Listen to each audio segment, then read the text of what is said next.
దేవుని పరిశుద్ధ నామంలో మీ అందరికీ కూడా హృదయపూర్వక ధన్యవాదాలు తెలియజేసుకుంటున్నాను.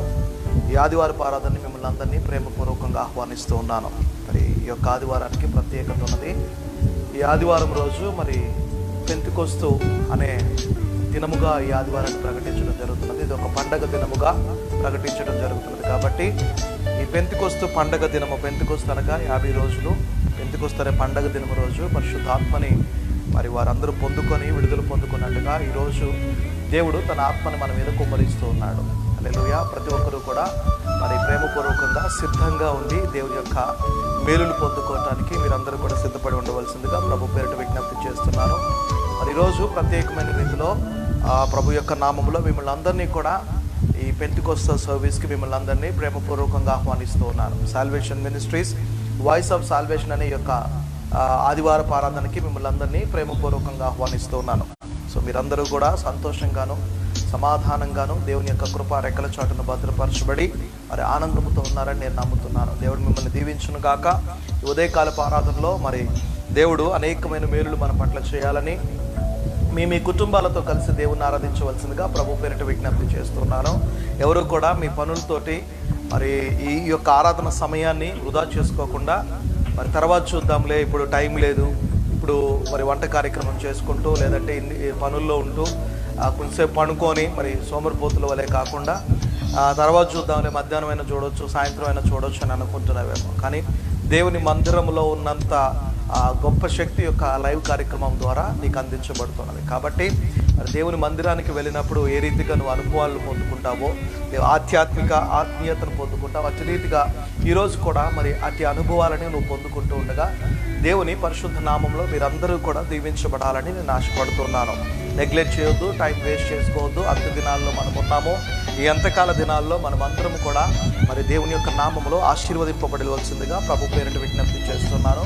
ఉదయకాల ఆరాధనకి మిమ్మల్ని అందరినీ ప్రేమపూర్వకంగా ఆహ్వానిస్తూ ఉన్నాను.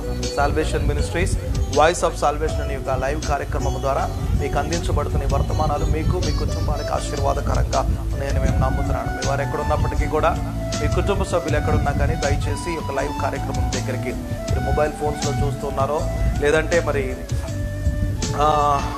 స్క్రీన్స్కి, ల్యాప్టాప్స్కి, సిస్టమ్స్కి కనెక్ట్ చేసుకొని చూస్తున్నారు. ఎలా చూస్తున్నారు కానీ మీ కుటుంబం అంతా కూడా అక్కడికి వచ్చి దేవుని ఆరాధించవలసిందిగా ప్రభు పేరిట విజ్ఞప్తి చేస్తున్నాను. దయచేసి ఎవరు కూడా విడిచిపెట్టబడద్దు. మీ పనుల్లో మీరు బిజీగా ఉండొద్దు, వంటగదుల్లో ఉంటూ వినొద్దు, మరి ఏ పనుల్లో ఉంటూ ఉండొద్దు. డైరెక్ట్గా లైవ్ చూస్తూ దేవుని యొక్క నామాన్ని మరి గుర్తెరిగి తెలుసుకొని ప్రతి ఒక్కరు ఆశీర్వదింపబడవలసిందిగా ప్రభు పేరిట విజ్ఞప్తి చేస్తున్నాను. మోస్ట్లీ 8వ తారీఖు నుంచి సడలింపు జరుగుతున్నది. మందిరాలు ఓపెన్ చేసుకోవచ్చు అన్నట్టుగా మరి గవర్నమెంట్ వారు నిన్నటి దినాన వార్తల్లో తెలియపరుస్తున్నారు. మరి చూద్దాం అది ఎంతవరకు మరి ముందుకు వెళ్తుందో.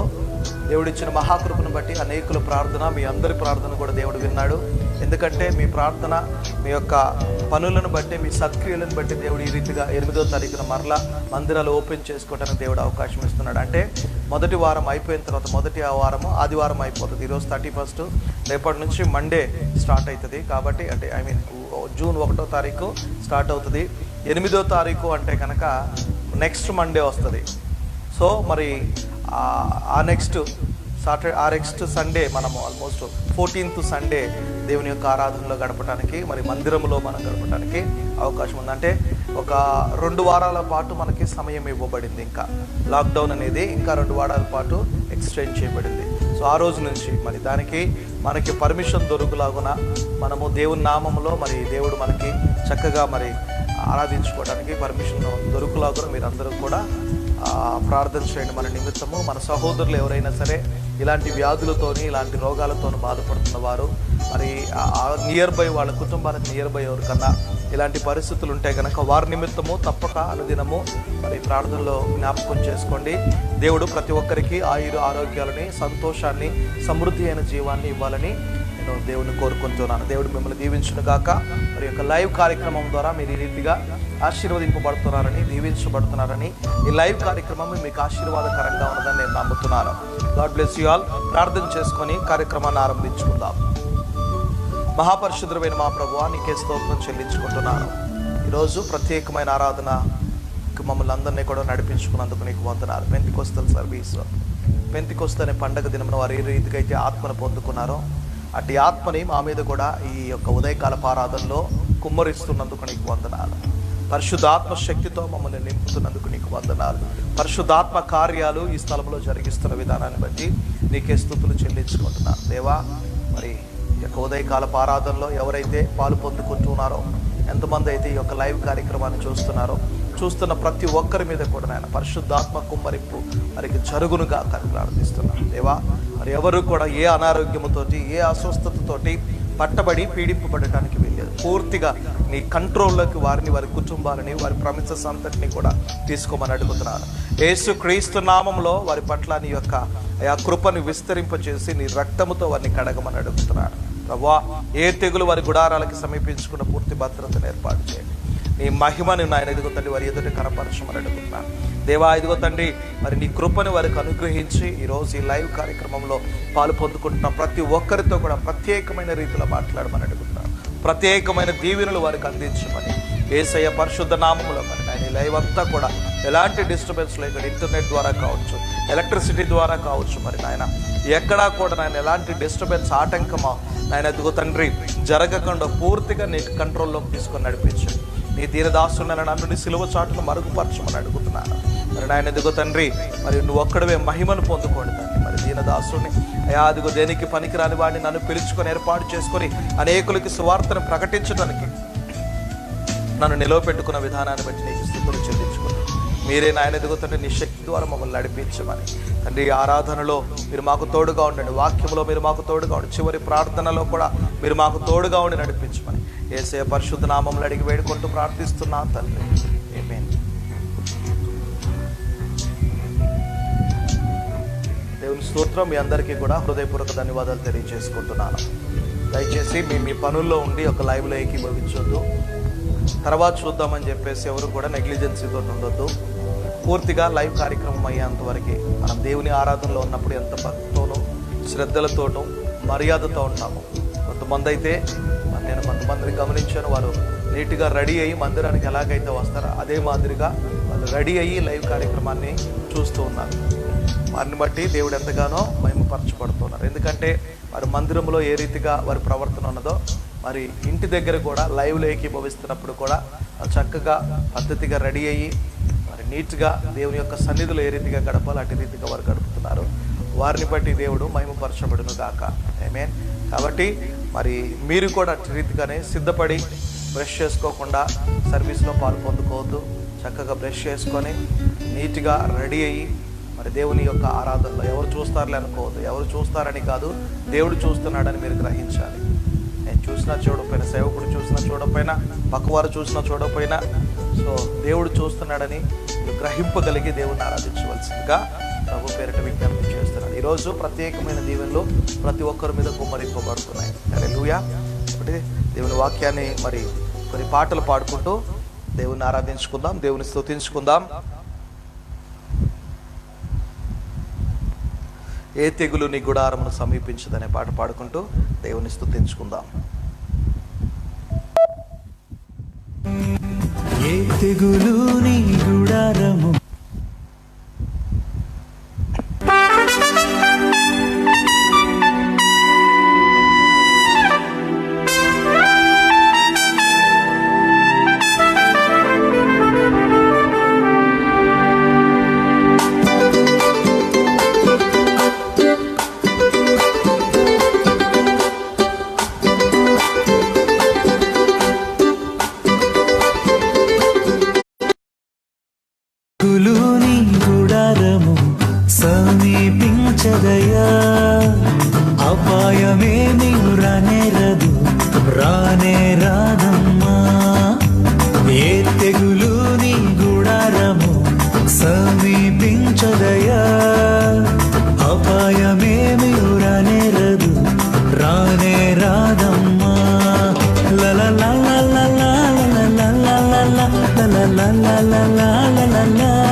తెగులు నీ గుడారము సమీపించదయా, అపాయమేమి రానేరదు రానే రానమ్మా.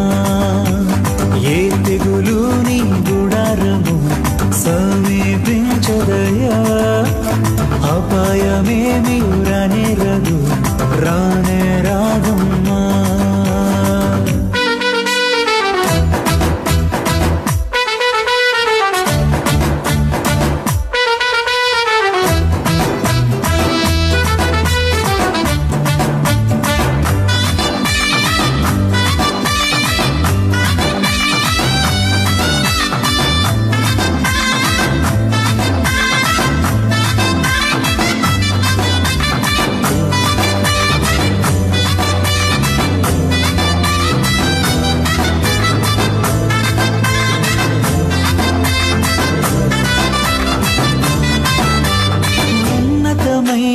దేవుని నీవు నివాసముగని, ఆశ్రయమైన దేవుని నీవు ఆధారం చేసుకుంటివి.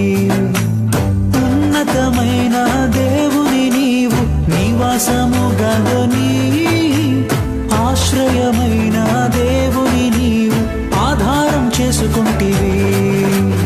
ఏ తెగులు నీ గుడారము సమీపించదయా, అపాయమేమి రానేరదు రానే రాదమ్మా. ఏ తెగులు నీ గుడారము సమీపించదయా, అపాయమేమి రానేరదు రానే రాదమ్మా.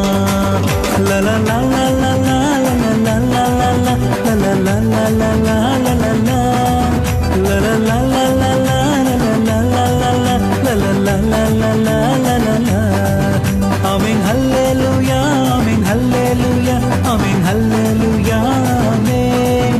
Amen, hallelujah, amen, hallelujah, amen, hallelujah, amen.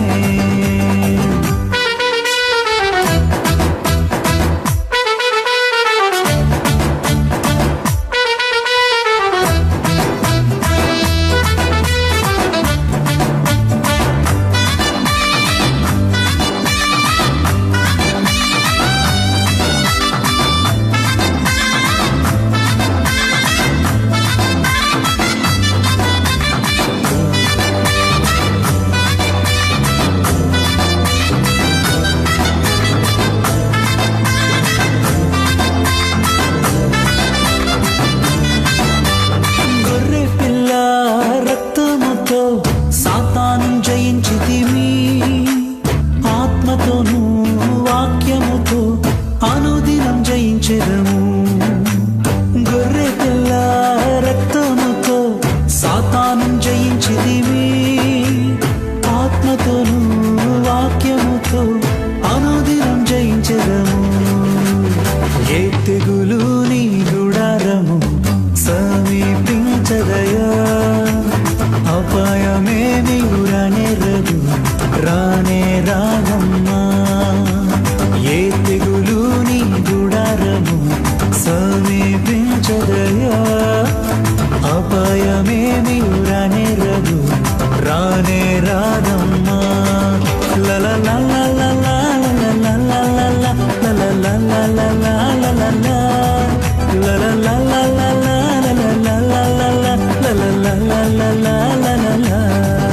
Amen, hallelujah, amen, hallelujah, amen, hallelujah, amen. Amen, hallelujah, amen, hallelujah, amen, hallelujah, amen. Amen, hallelujah, amen. Amen, hallelujah, amen, amen, amen. దేవుని పరిశుద్ధ నామంలో మీ అందరికీ కూడా హృదయపూర్వక ధన్యవాదాలు తెలియజేసుకుంటున్నాను. మరి చక్కని పాటతో దేవుని ఆరాధించుకోవడానికి దేవుడిచ్చిన గొప్ప సమయాన్ని బట్టి దేవునికి కృతజ్ఞతాస్తుతులు చెల్లించుకుంటున్నాను. మరి ఇంకొక పాట, నీ దయలో నీ కృపలో కాచితివి ఇంతకాలం అనే పాట పాడుకుంటూ దేవుని సో ప్రతి ఒక్కరు కూడా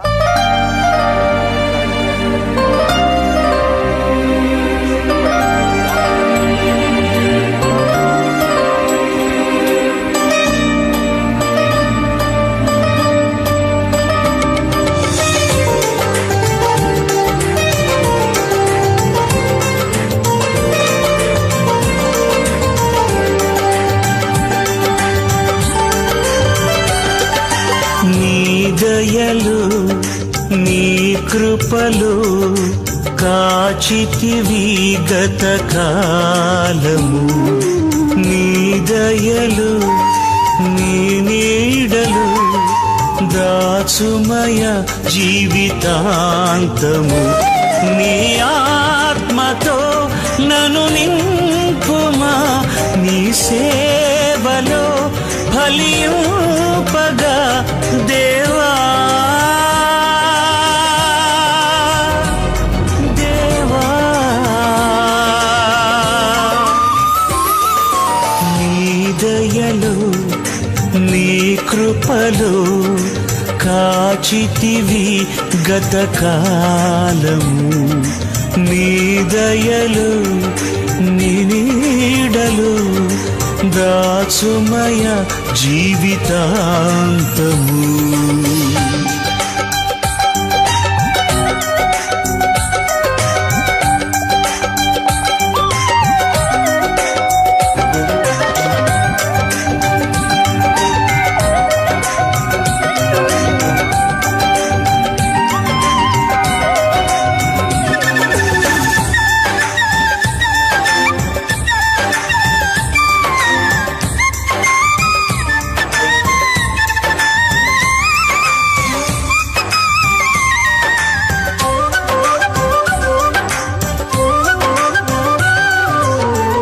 కష్టకాలం దుఃఖ సమయం నన్ను వేధించగా ప్రాణహితులే నన్ను విడచి వెలిగనను చూడగా. కష్టకాలం దుఃఖ సమయం నన్ను వేధించగా ప్రాణహితులే నన్ను విడచి వెలిగన్నను చూడగా. ఓదార్పువైనా చెంత నీవే ఉండినావు, నా కన్నీరు నీ కవితలో రాసి ఉంచినావు. ఓదార్పువైనా చెంత నీవే ఉండినావు, నా కన్నీరు నీ కవితలో రాసి ఉంచినావు. ఏమి అద్భుత ప్రేమయా, ఏ రీతి పాడనయా.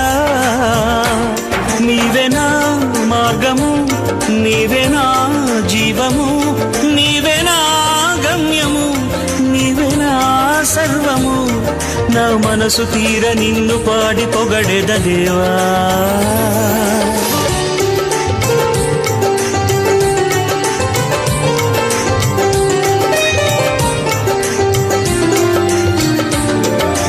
నీ దయలు నీ కృపలు కాచితివి గత కాలము.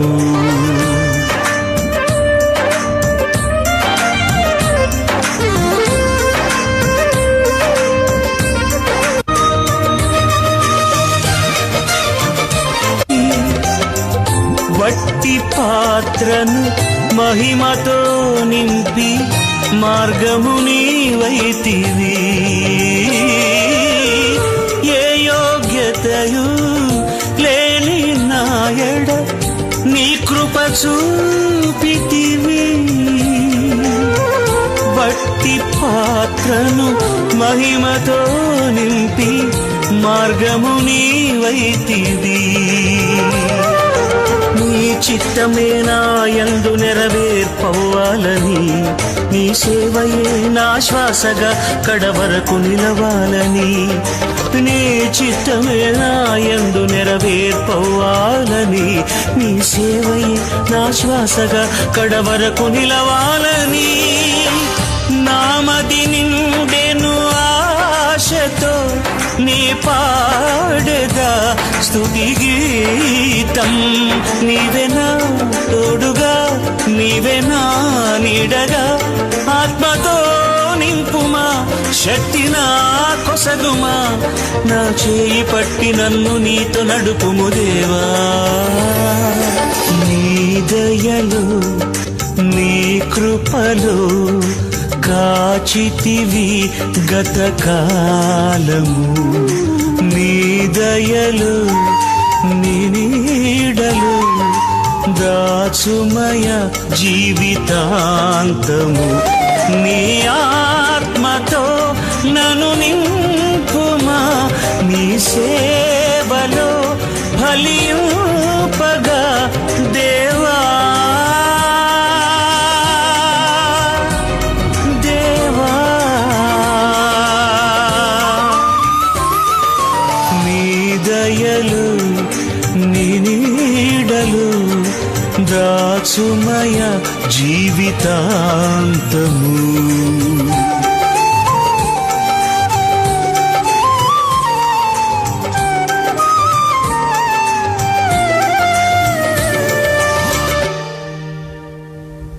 దేవుని పరిశుద్ధ నామంలో మీ అందరికీ కూడా హృదయపూర్వక ధన్యవాదాలు తెలియజేసుకుంటున్నాను. సో మరి చక్కని పాట, మరి ఇంకొక పాట దేవుని నామంలో మనం అందరం కూడా పాడుకొని దేవుని నామాన్ని స్తుతించుకుందాం.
పరిశుద్ధ నామంలో మీ అందరికీ కూడా హృదయపూర్వక ధన్యవాదాలు తెలియజేసుకుంటున్నాను.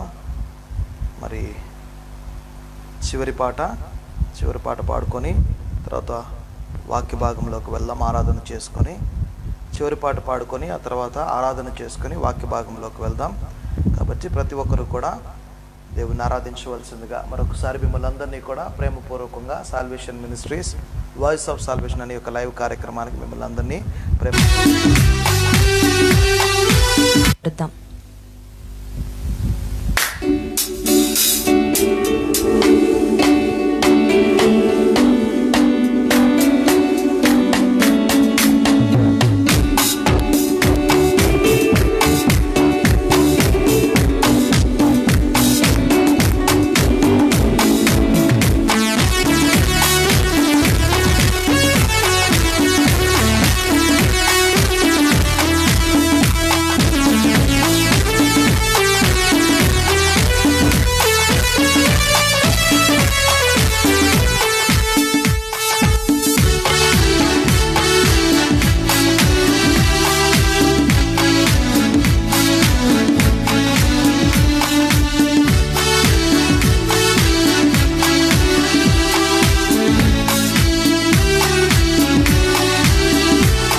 స్తోత్రం. మరి ఆరాధన పాట పాడుకొని ఆరాధన చేసుకుందాం. మరి ప్రతి ఒక్కరు కూడా సమర్పణ కలిగి, మరి లాక్డౌన్ త్వరలో ముగియనున్నది. మనమందరం కూడా త్వరలో దేవుని మందిరంలో కలుసుకోబోతున్నాం. మరి దానికంటే ముందుగా మనము సమర్పణ కలిగి మరి ఒక న్యూ అనాయింటింగ్ తోటి దేవుని మందిరంలోకి ప్రవేశించబోతున్నాం. మనము నూతన అభిషేకముతో దేవుని యొక్క సన్నిధిలోకి మనం ప్రవేశిస్తూ ఉండగా మన అందరి పట్ల ఆ ఉజ్జీవము రగులుకున్నది. రివైవల్ అనేది మన అందరి పట్ల వచ్చినది. దేవుని పట్ల ఆసక్తి, దేవుని పట్ల ఆశ, దేవుని మీద నమ్మకము, దేవుని మీద మనకి మరి అన్ని విధాలా కూడా భరోసా కలిగింది. కాబట్టి దేవుడు మనల్ని కాపాడగలిగిన సమర్థుడు, దేవాది దేవుడు మనల్ని నడిపించగలిగిన సమర్థుడు అని చెప్పేసి మనం నమ్ముతున్నాం. మరి నూతన ఉజ్జీవముతోటి, నూతన ఉత్సాహంతో మనమందరం కూడా దేవుని మందిరంలోకి త్వరలో అడుగు పెట్టబోతూ ఉండగా ఆయన స్తుతించుకుందాం. మన మారాలాంటి అనుభవాలని మధురముగా మార్చిన దేవుడు, మారాలాంటి మన చేదైన జీవితాలని మరి మధురముగా మార్చి శ్రేష్టమైన వారిగా దేవుడు మనల్ని నిలబెట్టుకుంటాడు. మారా అనుభవం మధురముగా మార్చగలవు నీవు. జీవజలములా ఊటైనా నీయోరన నన్ను నాటిదివా. మహోన్నతుడా మహోన్నతుడా మహోన్నతుడా మహోన్నతుడా మహోన్నతుడా మహోన్నతుడా మహోన్నతుడా మహోన్నతుడా.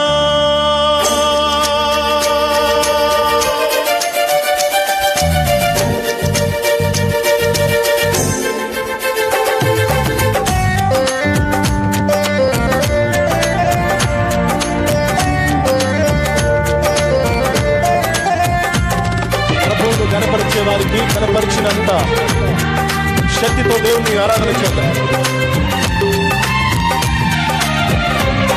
మహోన్నతుడా నీ కృపలో నేను నివసించుట నా జీవిత ధన్యతై ఉన్నది. మహోన్నతుడా నీ కృపలో నేను నివసించుట నా జీవిత ధన్యతై ఉన్నది. మహోన్నతుడా నీ కృపలో నేను నివసించుట. మహోన్నతుడా నీ కృపలో నేను నివసించుట ధన్యతై ఉన్నది.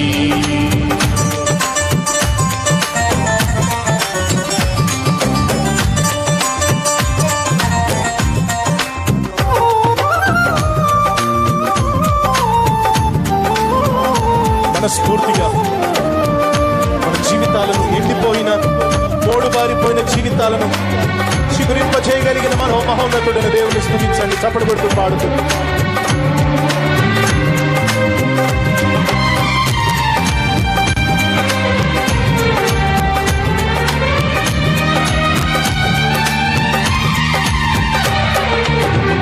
మోడుబారిన జీవితాలను చిగురింపజేయగలవు నీవు. మోడుబారిన జీవితాలను చిగురింపజేయగలవు నీవు. మారానుభవం మధురముగా మార్చగలవు నీవు. మారానుభవం మధురముగా మార్చగలవు నీవు. మహోన్నతుడా నీ కృపలో నేను నివసించుట నా జీవిత ధన్యతై ఉన్నది.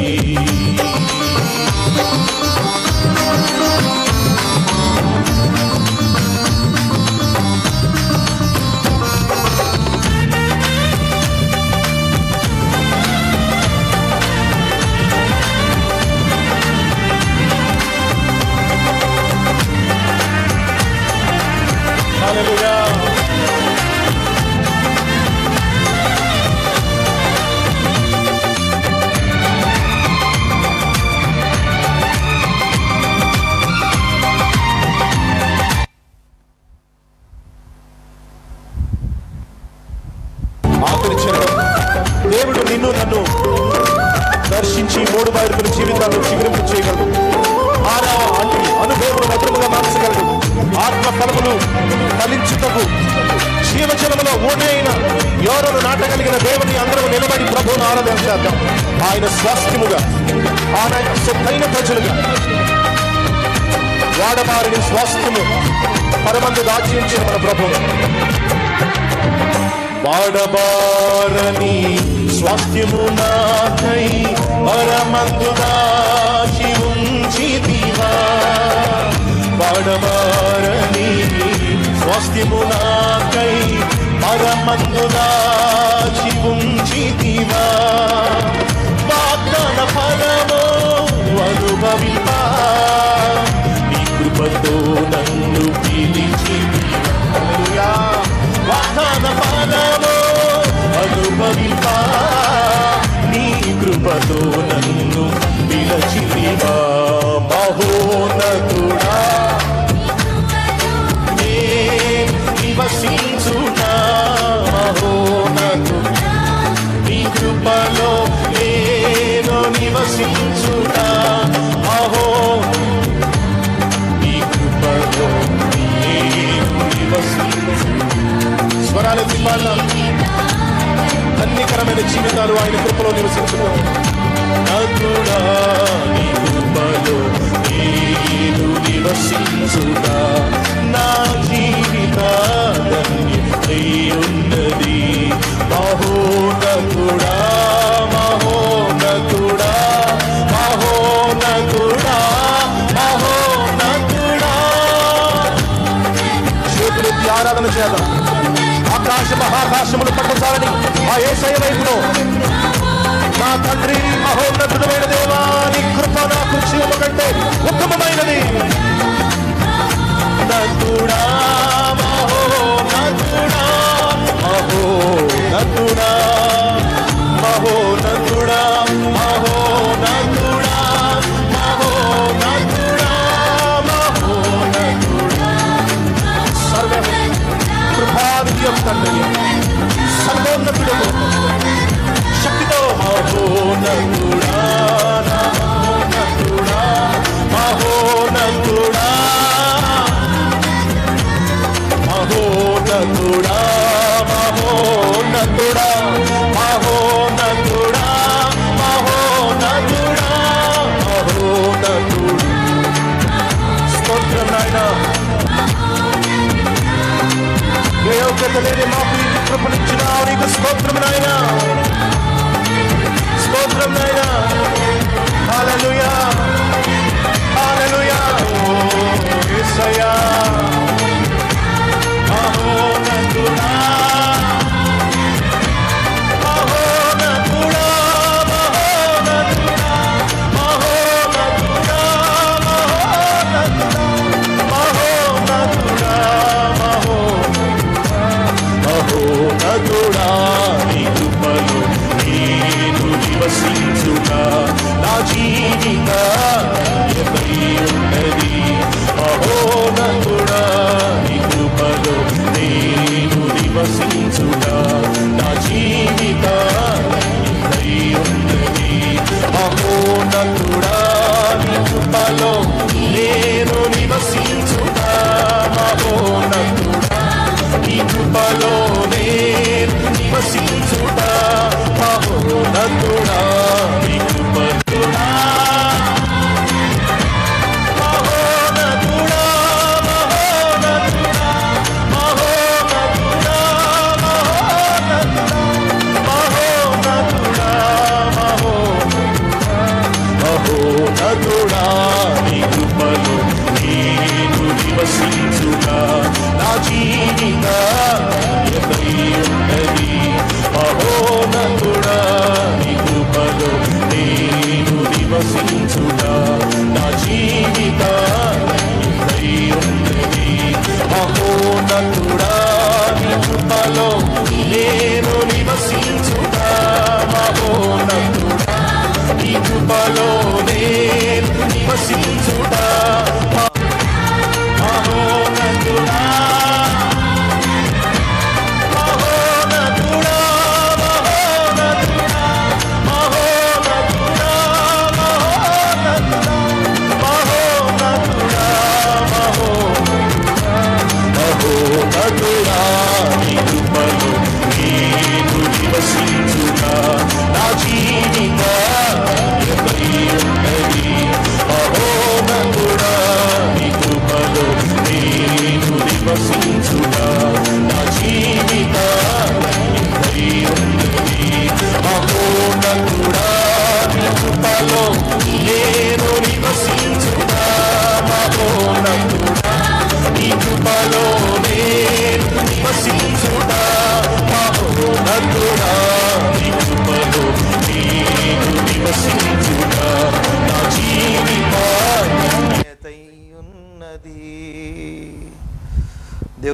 స్తోత్రం. మరి దేవుని పరిశుద్ధ నామములో మీ అందరికీ కూడా హృదయపూర్వక ధన్యవాదాలు. ఈ యొక్క ఉదయకాల సమయంలో దేవుని రీతిగా ఆరాధించడానికి దేవుడిచ్చిన గొప్ప సమయాన్ని బట్టి దేవునికి కృతజ్ఞతాస్తుతులు చెల్లించుకుంటున్నాను. మన మారాలాంటి మన జీవితాలని మధురముగా మార్చిన దేవుడు, చేదైన మన బ్రతుకులని మరి మధురముగా మార్చిన దేవాతి దేవుణ్ణి మనం ఆరాధిస్తూ ఉన్నాం, ఆయన్ని స్తుతిస్తూ ఉన్నాం, ఆయన నామాన్ని గణపరుస్తూ ఉన్నాం. కాబట్టి మరి దేవుడు మన పట్ల చేసిన అద్భుతాలను బట్టి, దేవుడు మన పట్ల చేసిన అనేకమైన మేలును బట్టి దేవునికి సమస్త మహిమ ఘనత ప్రభావంలో ఆయనకు మాత్రమే చెల్లును గాక. దయచేసి ప్రతి ఒక్కరూ కూడా మీ పరిశుద్ధ గ్రంథాలని చేత పట్టుకొని దేవుని వాక్యం నిమిత్తము సిద్ధపడి ఉండవలసిందిగా ప్రభు పేరిట విజ్ఞప్తి చేస్తున్నాను. మీ యొక్క పరిశుద్ధ గ్రంథాలని చేత పట్టుకొని దేవుని యొక్క వాక్యం నిమిత్తము సిద్ధపడి ఉండవలసిందిగా ప్రభు పేరిట విజ్ఞప్తి చేస్తున్నాను. ప్రార్థన చేసుకొని ఈ యొక్క వాక్య భాగంలోకి వెళ్దాం. సో ప్రతి ఒక్కరు కూడా సిద్ధపడి దేవుని వాక్యాన్ని శ్రద్ధగా ధ్యానించవలసిందిగా ప్రభు పేరిట విజ్ఞప్తి చేస్తున్నాను. ఈరోజు ఈ యొక్క సండేకి ప్రత్యేకత ఉన్నది. ఇది పెంతికోస్తల్ సండే అంటారు, పెంతికోస్తు పండుగ దినము ఇది. సో మరి ఈ దినము పెంతికోస్తు అనగా 50 దినాలు. పెంతికోస్తు పండుగ రోజున ఏం జరిగిందో మనం ఈరోజు తెలుసుకోబోతున్నాం. ఆ తర్వాత వారికి ఏ రీతిగా విడిపింపబడ్డారు, బంధకాల నుంచి ఏ రీతిగా విడిపింపబడ్డారు, ఈ యొక్క పండగ మరి ఎందుకు యూదులు సెలబ్రేట్ చేసుకుంటున్నారన్న అంశాల గురించి మనం ధ్యానించుకుంటూ ఉన్నాం. ప్రార్థన చేసుకొని పరిశుద్ధాత్మ నడిపింపు నిమిత్తమే మనం అందరం కూడా ఏకీభవించి ప్రార్థన చేసుకుందాం. మహాపరిశుద్ధుడైన మా ప్రభువా, నీకే స్తోత్రములు చెల్లించుకుంటున్నాం తండ్రి. మరి ఈ యొక్క ఉదయకాల సమయంలో ఆదివారపు ఉదయకాలపు ఆరాధనకి మమ్మల్ని అందరినీ కూడా నడిపించుకున్న విధానాన్ని బట్టి నీకు వందనాలు దేవా. మరి మేము ఏ పాటి వారి మమ్మల్ని ఎంచుకున్నావు తండ్రి. మేము అల్పులము, అయోగ్యులము, దేనికి పనికిరాని వారము అయ్యా. ఇదిగో తండ్రి, మరి మనుషుల చేత తృణీకరింపబడిన మా జీవితాలని నువ్వు ఎంచుకొని శ్రేష్టముగా మరల్చుకొని నీ కొరకు మమ్మల్ని వాడుకుంటున్న విధానాన్ని బట్టి నీకు వందనాలు ప్రభువా. నీ కృప ద్వారా మమ్మల్ని నడిపిస్తున్నావు, నీ కార్యాలు మా అందరి పట్ల కూడా జరిగిస్తున్నావు. యేసుక్రీస్తు నామంలో మరి ఈ యొక్క లైవ్ కార్యక్రమాన్ని చూస్తున్న ప్రతి ఒక్కరి పట్ల నీ అద్భుతమైన కృపని విస్తరింప చేస్తున్నందుకు నీకు వందనాలు. అద్భుతమైన కార్యాలు మా అందరి పట్ల కూడా జరిగిస్తున్నందుకు నీకు వందనాలు. ఈ పెంతికొస్తు అనే పండగ దినమున మరి నీ ప్రియ శిష్యులు ఏ రీతిగా అయితే పరిశుద్ధాత్మ శక్తితో నింపబడ్డారో అట్టి శక్తి ప్రతి ఒక్కరి మీదకి కూడా యేసు నామంలో దిగివచ్చును గాక. ఇప్పుడే నాయన ప్రతి ఒక్కరి మీదకి అట్టి శక్తి దిగివచ్చును గాక అని ప్రార్థిస్తున్నా. మీరే సహాయం చేయండి, నడిపించండి. లైవ్ చూస్తున్న ప్రతి ఒక్కరి మీద నీ ఆత్మ కుమ్మరింపుని జరిగించమని యేసయ్య పరిశుద్ధ నామంలో మరి నాయన ఇదిగో తండ్రి, మమ్మల్ని నీ సిలువ చాటును మరుగుపరిచి నువ్వు ఒక్కడివే మహిమను ఘనతను ప్రభావాలను పొందుకోమని పరిశుద్ధ ఆత్మ నడిపింపుని మాకు ఇచ్చినందుకు నీకే స్తుతులు చెల్లించుకుంటూ యేసయ్య నామంలో అడిగి వేడుకుంటూ ప్రార్థిస్తున్నాను తండ్రి, ఆమేన్. ప్రభు పరిశుద్ధ నామంలో మీ అందరికీ కూడా హృదయపూర్వక ధన్యవాదాలు తెలియజేసుకుంటున్నాను. అపోస్తుల కార్యము 1వ అధ్యాయాన్ని మనం ధ్యానించుకుందాం. 1వ అధ్యాయము 2వ అధ్యాయంలో ఉన్న కొన్ని అంశాలను ధ్యానించుకుందాం. పెంతికోస్తు అనగా 50 దినాలు. అది యూదుల మతాచార ప్రకారం జరుపుకునే పండగ. పెంతికోస్తు పండగ రోజు ఏం జరిగింది, ప్రభు ఆత్మ వారి మీదకి ఎలా దిగి వచ్చింది, భయము నుండి వారు ఎలా విడిపింపబడి మరి బంధకాల నుంచి విడిపింపబడి ఏ రీతిగా వారు స్వాతంత్ర్యంగా ప్రభు యొక్క సేవను చేశారు. ఈరోజు సేవ చేస్తున్న వారు కావచ్చు, మరి సేవకి ప్రోత్సహిస్తున్న వారు కావచ్చు, మరి విశ్వాసులు కావచ్చు, వారందరూ కూడా ఏ రీతిగా బంధకాల నుంచి విడిపింపబడాలి. సో నేను ఎప్పుడు కూడా మీతో చెప్తాను, పరిశుద్ధాత్మ మీ మీదకి వచ్చినప్పుడు మీరు శక్తిని పొందుకుంటారు. ఆత్మ మిమ్మల్ని సత్యములోకి నడిపిస్తుంటుంది. అదే మాటలు నేను సొంత మాటలుగా మీతో పలకట్లేదు, కానీ పరిశుద్ధ గ్రంథంలో నుంచి నేను మీతో మాట్లాడుతున్నాను. అందుకే పరిశుద్ధాత్మ కొరకు మీరందరూ కూడా కనిపెట్టుకొని ఉండాలంట. పరిశుద్ధాత్మ కుమ్మరింపు కొరకు, పరిశుద్ధాత్మ నింపుదల కొరకు మీరందరూ కూడా కనిపెట్టుకొని ఉండాలి. ఎప్పుడైతే ఆత్మ నింపుదలలోకి మనం వెళ్తామో, ఆత్మ నడిపింపులోకి మనం వెళ్తామో, అప్పుడు దేవుని యొక్క కార్యాలు మన పట్ల అద్భుత రీతిగా జరుగుతూ ఉంటాయి. కాబట్టి పెంతికొస్తు అనే 50 దినాలు అంటే యేసుక్రీస్తు ప్రభు వారు చనిపోయి పాతిపెట్టబడి 3వ దినమున తిరిగి లేచినది మొదలుకొని 40 దినాలు వారితో పాటు వారికి సజీవుడిగా కనపరుచుకొని అనేకమైన సంగతులు వారికి బోధించడం జరిగింది. అనేకమైన సూచక క్రియలు వారికి తెలియపరచడం కూడా, చూపించడం కూడా జరిగింది, సూచక క్రియలు. మరి ఆ రీతిగా జరిగిన తర్వాత ఆయన 40 దినాలు శ్రమపడి ఆరోహణమైపోయాడు, ఎత్తబడ్డాడు ఒలీవల కొండ మీద నుంచి. ఆ తర్వాత వీరు 10 దినాలు కనిపెట్టుకొని ఉన్నారు. ఎక్కడంటే కనుక ఒక మేడగదిలోనికి వెళ్ళి ఆ మేడగదిలో ఏకముగా కూడి వీరందరూ కూడా ప్రార్థన చేసుకుంటూ ఉన్నారు. అపోస్తల కార్యము 1వ అధ్యాయము యాక్ట్ చాప్టర్ 1లో చూసుకుంటే కనుక యాక్ట్స్లో 4వ వచనం నుంచి 1వ అధ్యాయం 4వ వచనం నుంచి ఆయన వారిని కలుసుకొని ఇలాగ ఆజ్ఞాపించును, మీరు యెరూషలేము నుండి వెళ్ళక నా వలన వినిన తండ్రి యొక్క వాగ్దానము కొరకు కనిపెట్టుడి అని చెప్పేసి అన్నాడు. ఆయన వారికి కనిపించి ఆయన వారిని కలుసుకొని ఇలాగూ సెలవిచ్చాడంట. చివరి రోజు ఆయన ఆరోహణం అయిపోయే రోజు, ఎత్తబడే రోజు, ఆరోహణం అయిపోయే రోజు ఆయన వారిని కలుసుకొని ఇలాగ ఆజ్ఞాపించును, మీరు యెరూషలేము నుండి వెళ్ళక నా వలన వినిన తండ్రి యొక్క వాగ్దానము కొరకు కనిపెట్టుకొనుడి అని చెప్పేసి అంటున్నాడు. ఏంటి వాగ్దానం అంటే, నేను వెళితేనే కానీ మీ కొరకు ఆదరణకర్త రాడు, ఆయన వచ్చి మిమ్మల్ని సత్యములో నుంచి సర్వసత్యములోనికి మిమ్మల్ని నడిపిస్తాడు. నేను మీకు తెలియపరిచిన తండ్రి యొక్క వాగ్దానము, నా వలన వినిన తండ్రి యొక్క వాగ్దానము కొరకు కనిపెట్టుకొనడి. నేను ఇప్పుడు వెళ్తున్నాను, నేను వెళ్ళుట మీకు మంచిదే, అది ప్రయోజనకరము. నేను ఇక్కడ ఉండటం కంటే నేను తండ్రి దగ్గరికి మరలా తిరిగి వెళ్తున్నాను. ఏ రీతిగా అయితే ఈ లోకానికి పంపబడ్డాను అదే రీతిగా మరలా తిరిగి ఈ లోకాన్ని విడిచిపెట్టి మిమ్మల్ని అందరినీ కూడా బలపరిచి నేను వెళ్తున్నాను. అయితే మరి వెళ్ళేటప్పుడు నేను ఊరికే వెళ్ళట్లేదు, కానీ మీకు ఒక ఆదరణకర్తని ఇస్తూ ఉన్నాను. ఆదరణకర్త అనగా పరిశుద్ధాత్మ దేవుడు, పరిశుద్ధాత్మ యొక్క సన్నిధి సహవాసము మీకు ఇస్తున్నాను.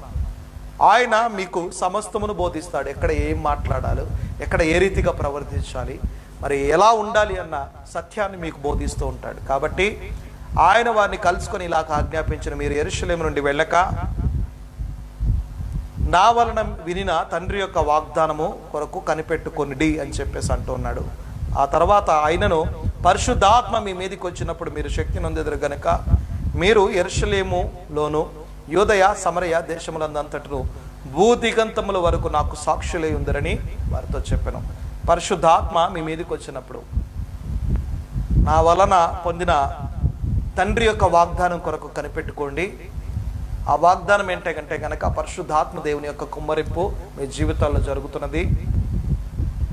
కాబట్టి ఆయనను పరిశుద్ధాత్మ మీ మీదకి వచ్చినప్పుడు మీరు శక్తి నొందెదరు గనక మీరు యెరూషలేములోను యూదయ సమరయ దేశములందంతటా భూదిగంతముల వరకు నాకు సాక్షులై ఉందురని వారితో చెప్పాను. అంటే వారికి లిమిట్స్ లేవు.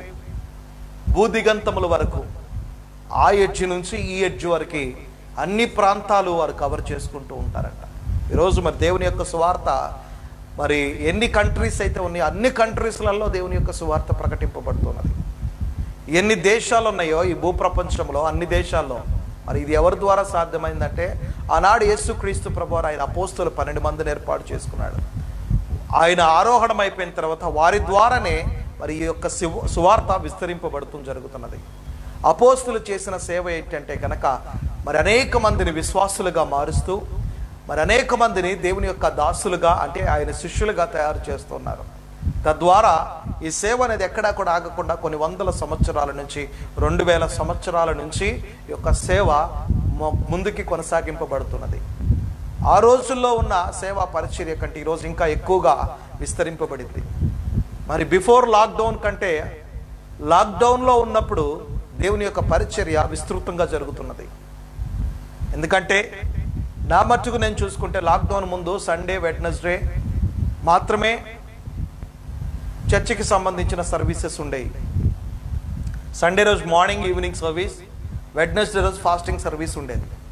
రిమైనింగ్ డేస్లలో మరి అనేక ప్రాంతాలకు వెళ్ళి అక్కడ సువార్తను ప్రకటించడము, నెల్లూరు కానీ పర్షూరు కానీ ఇంకా వేరే వేరే ప్రాంతాలకు వెళ్ళి అక్కడ సువార్తను ప్రకటించడం జరుగుతున్నది. ఈరోజు ఏమైందంటే కంప్లీట్గా లాక్డౌన్లో చర్చ్ రిలేటెడ్గా ఎవ్రీడే 71 డేస్ నుంచి ఈ యొక్క లైవ్ కార్యక్రమాన్ని ఇవ్వటం జరుగుతున్నది. 71 రోజుల నుంచి ఈ యొక్క లైవ్ కార్యక్రమం ఈ రీతిగా మీ ముందుకు తీసుకురావటం జరుగుతున్నది. ఇది నిజంగా మన శక్తిని బట్టో మన యొక్క బలమును బట్టి కాదు, కానీ ఇది దేవుని కృపను బట్టి ఈ రీతిగా మనము ముందుకి కొనసాగింపబడుతున్నాం. అయితే ఆయన అంటున్నాడు కదా, ఆయనను పరిశుద్ధాత్మ మీ మీదకి వచ్చినప్పుడు మీరు శక్తి నొందెదరు గనుక మీరు యెరూషలేములోను యూదయ సమరయ దేశములందంతటా భూదిగంతముల వరకు నాకు సాక్షులై ఉందరని వారితో చెప్పాను.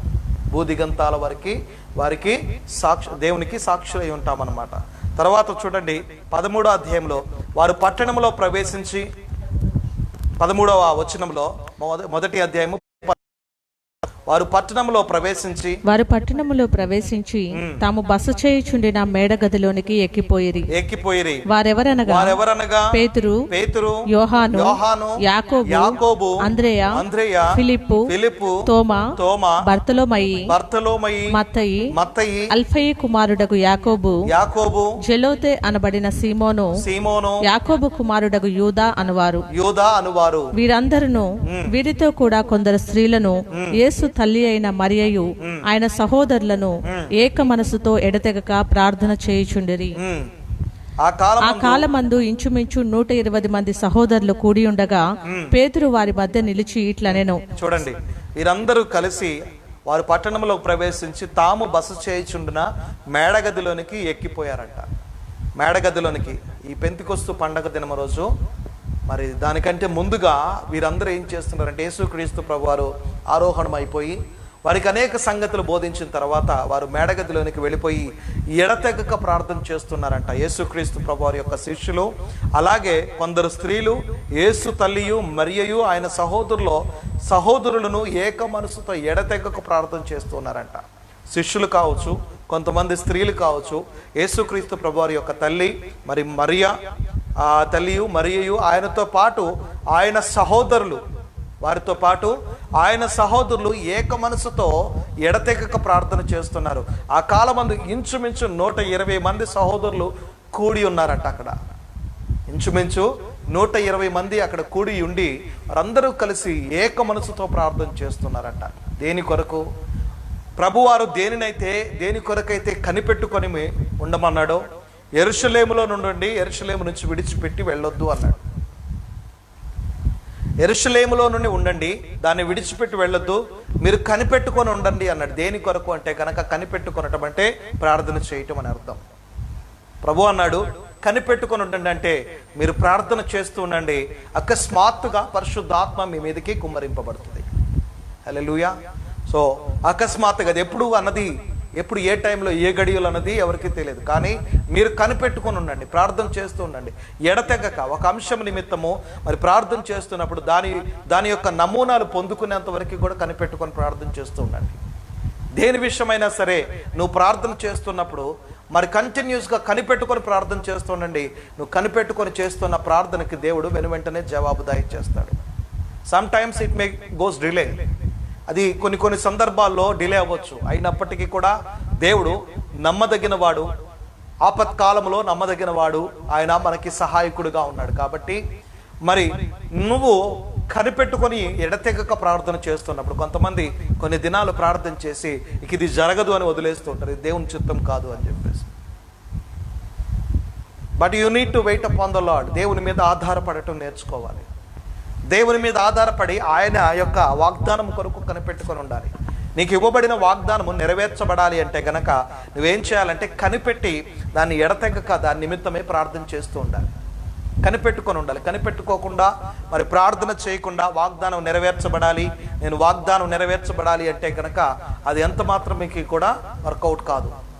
సో నువ్వు మొట్టమొదటిగా ఏం చేయాలంటే యేసుక్రీస్తు ప్రభు వారు చెప్పినట్టుగా మరి యెరూషలేము నుండి వెళ్ళక కనిపెట్టుకొని తండ్రి వలన పొందిన వాగ్దానం కొరకు మీరు కనిపెట్టుకొని ఉండి, ఆయనను పరిశుద్ధాత్మ మీ మీదకి వచ్చినప్పుడు శక్తిని అందుతురా అన్నప్పుడు వీరందరూ కూడా ఏం చేశారంటే ఆ యొక్క మేడగదిని, ఒకటి వారు బస చేస్తున్న ఒక మేడగదిని ఎంచుకొని, అప్పర్ రూమ్ అంటారు దాన్ని సెలెక్ట్ చేసుకొని అక్కడికి వెళ్ళి మరి ఆయన శిష్యులే కావచ్చు, మరియే కావచ్చు, వారి తల్లి మరియే కావచ్చు, కొంతమంది స్త్రీలు కావచ్చు, మరి ఆయన సహోదరులు కావచ్చు, వీరందరూ కూడా ఇంచుమించు దరిదాపుగా 120 మంది ఖచ్చితంగా వారందరూ కూడా దేవుని యొక్క వాగ్దానం కొరకు కనిపెట్టుకొని ఉన్నారంట.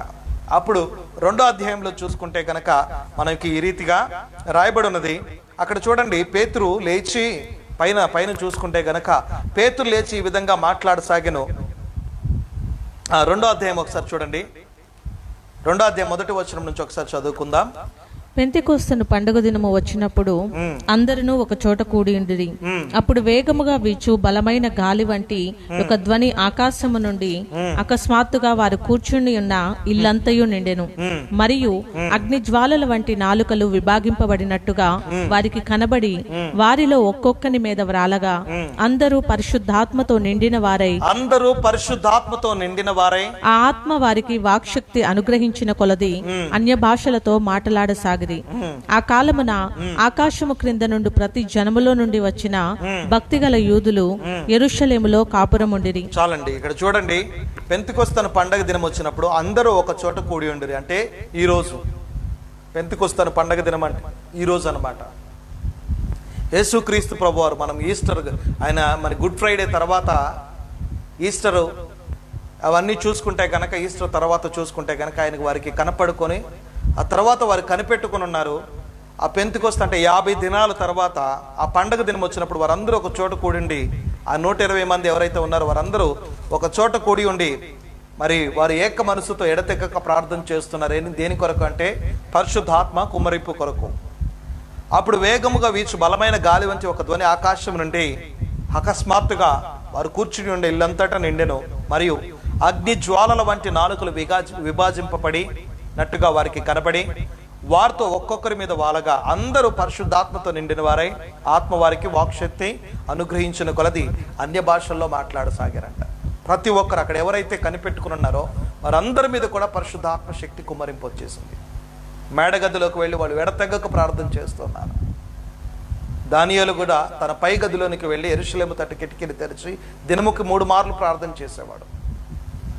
అలాగే వీరు కూడా ఎడతెగక ప్రార్థన చేస్తున్నారు, అంటే రెస్ట్లెస్గా ప్రార్థన చేస్తున్నారు. ఆ కుమ్మరింపు జరగాలి, స్పిరిట్ అనేది పోరాటం అవ్వాలి, ప్రతి ఒక్కరి మీద కుమ్మరింపు జరగాలి.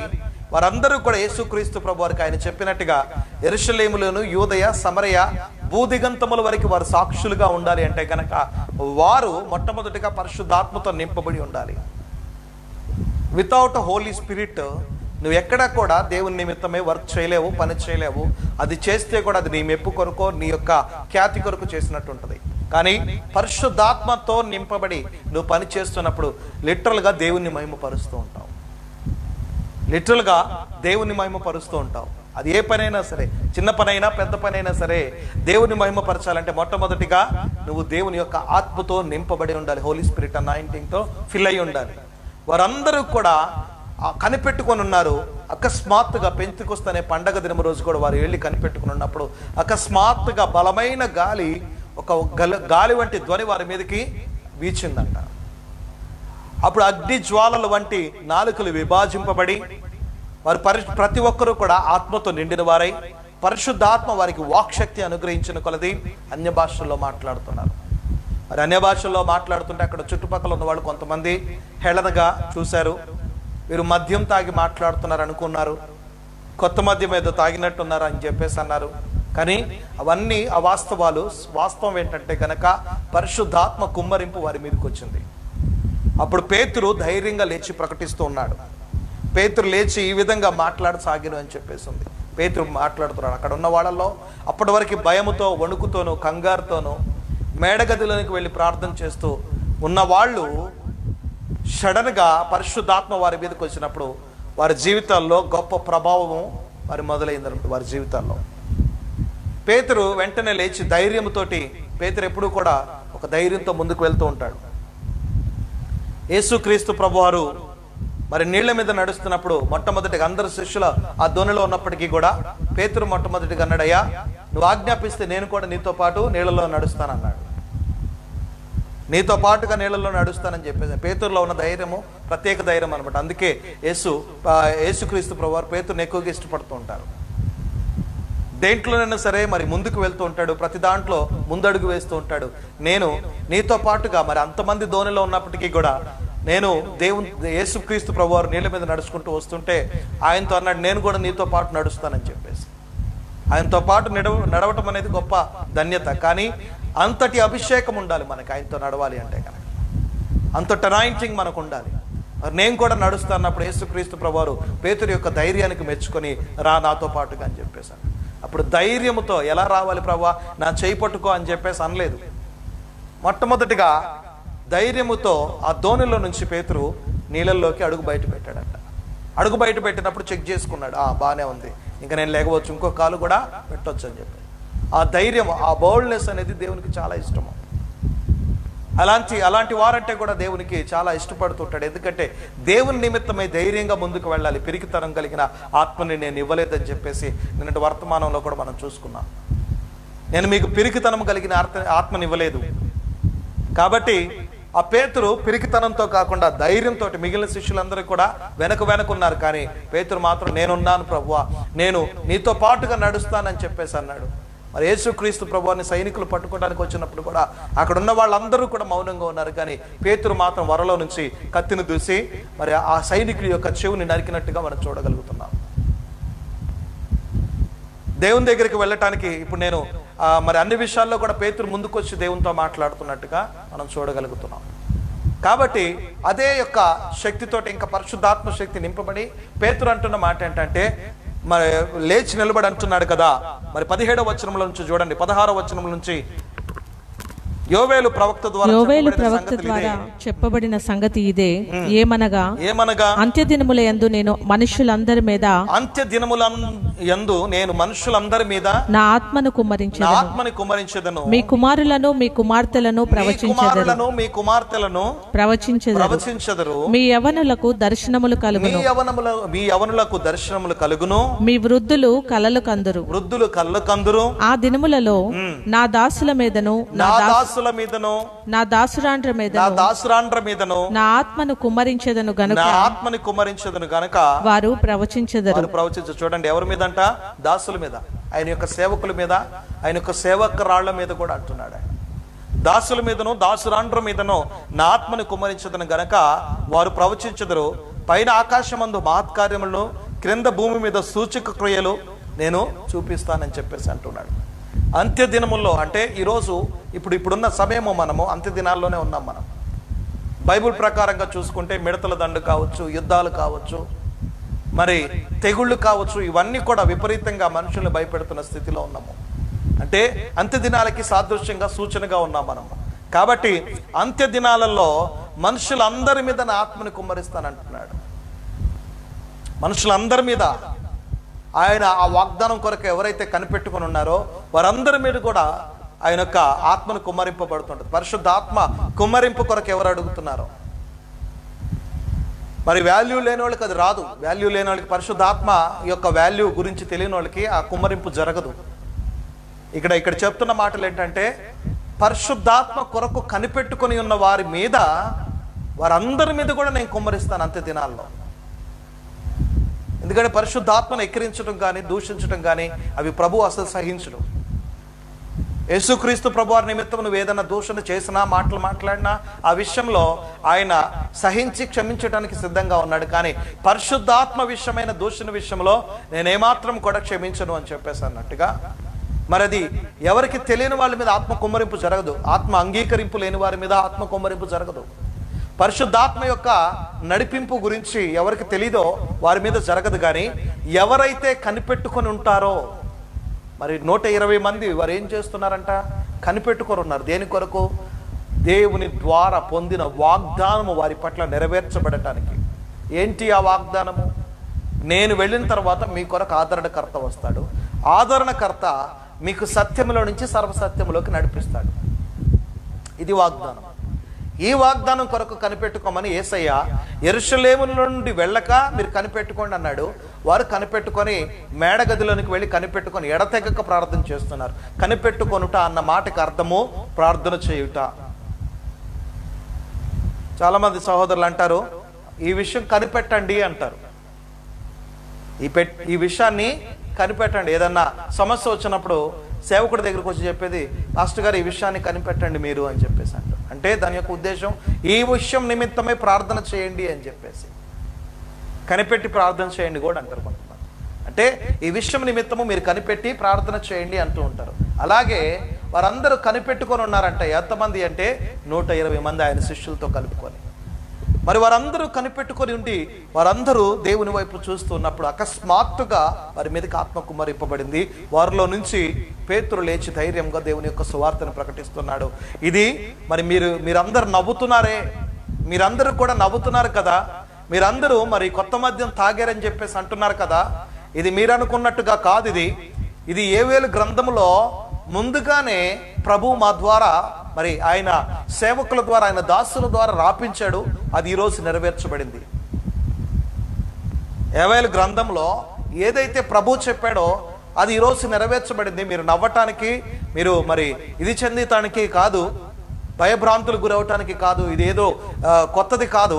కాకపోతే పరిశుద్ధాత్మ కుమ్మరింపు కాబట్టి ఈ రీతిగా ఉంటది. నాలుకలు విభజింపబడతాయి, వారు వాక్శక్తిని పొందుకుంటారు. పరిశుద్ధాత్మ మా మీదకి వచ్చినప్పుడు మేము శక్తిని పొందుకుంటాము. అది మా దేవుడు మాకు ముందుగానే, మా యేసుక్రీస్తు ప్రభువారు మాకు ముందుగానే బయలుపరిచారు. కాబట్టి ఈరోజు మేము వాక్శక్తిని పొందుకున్నాం.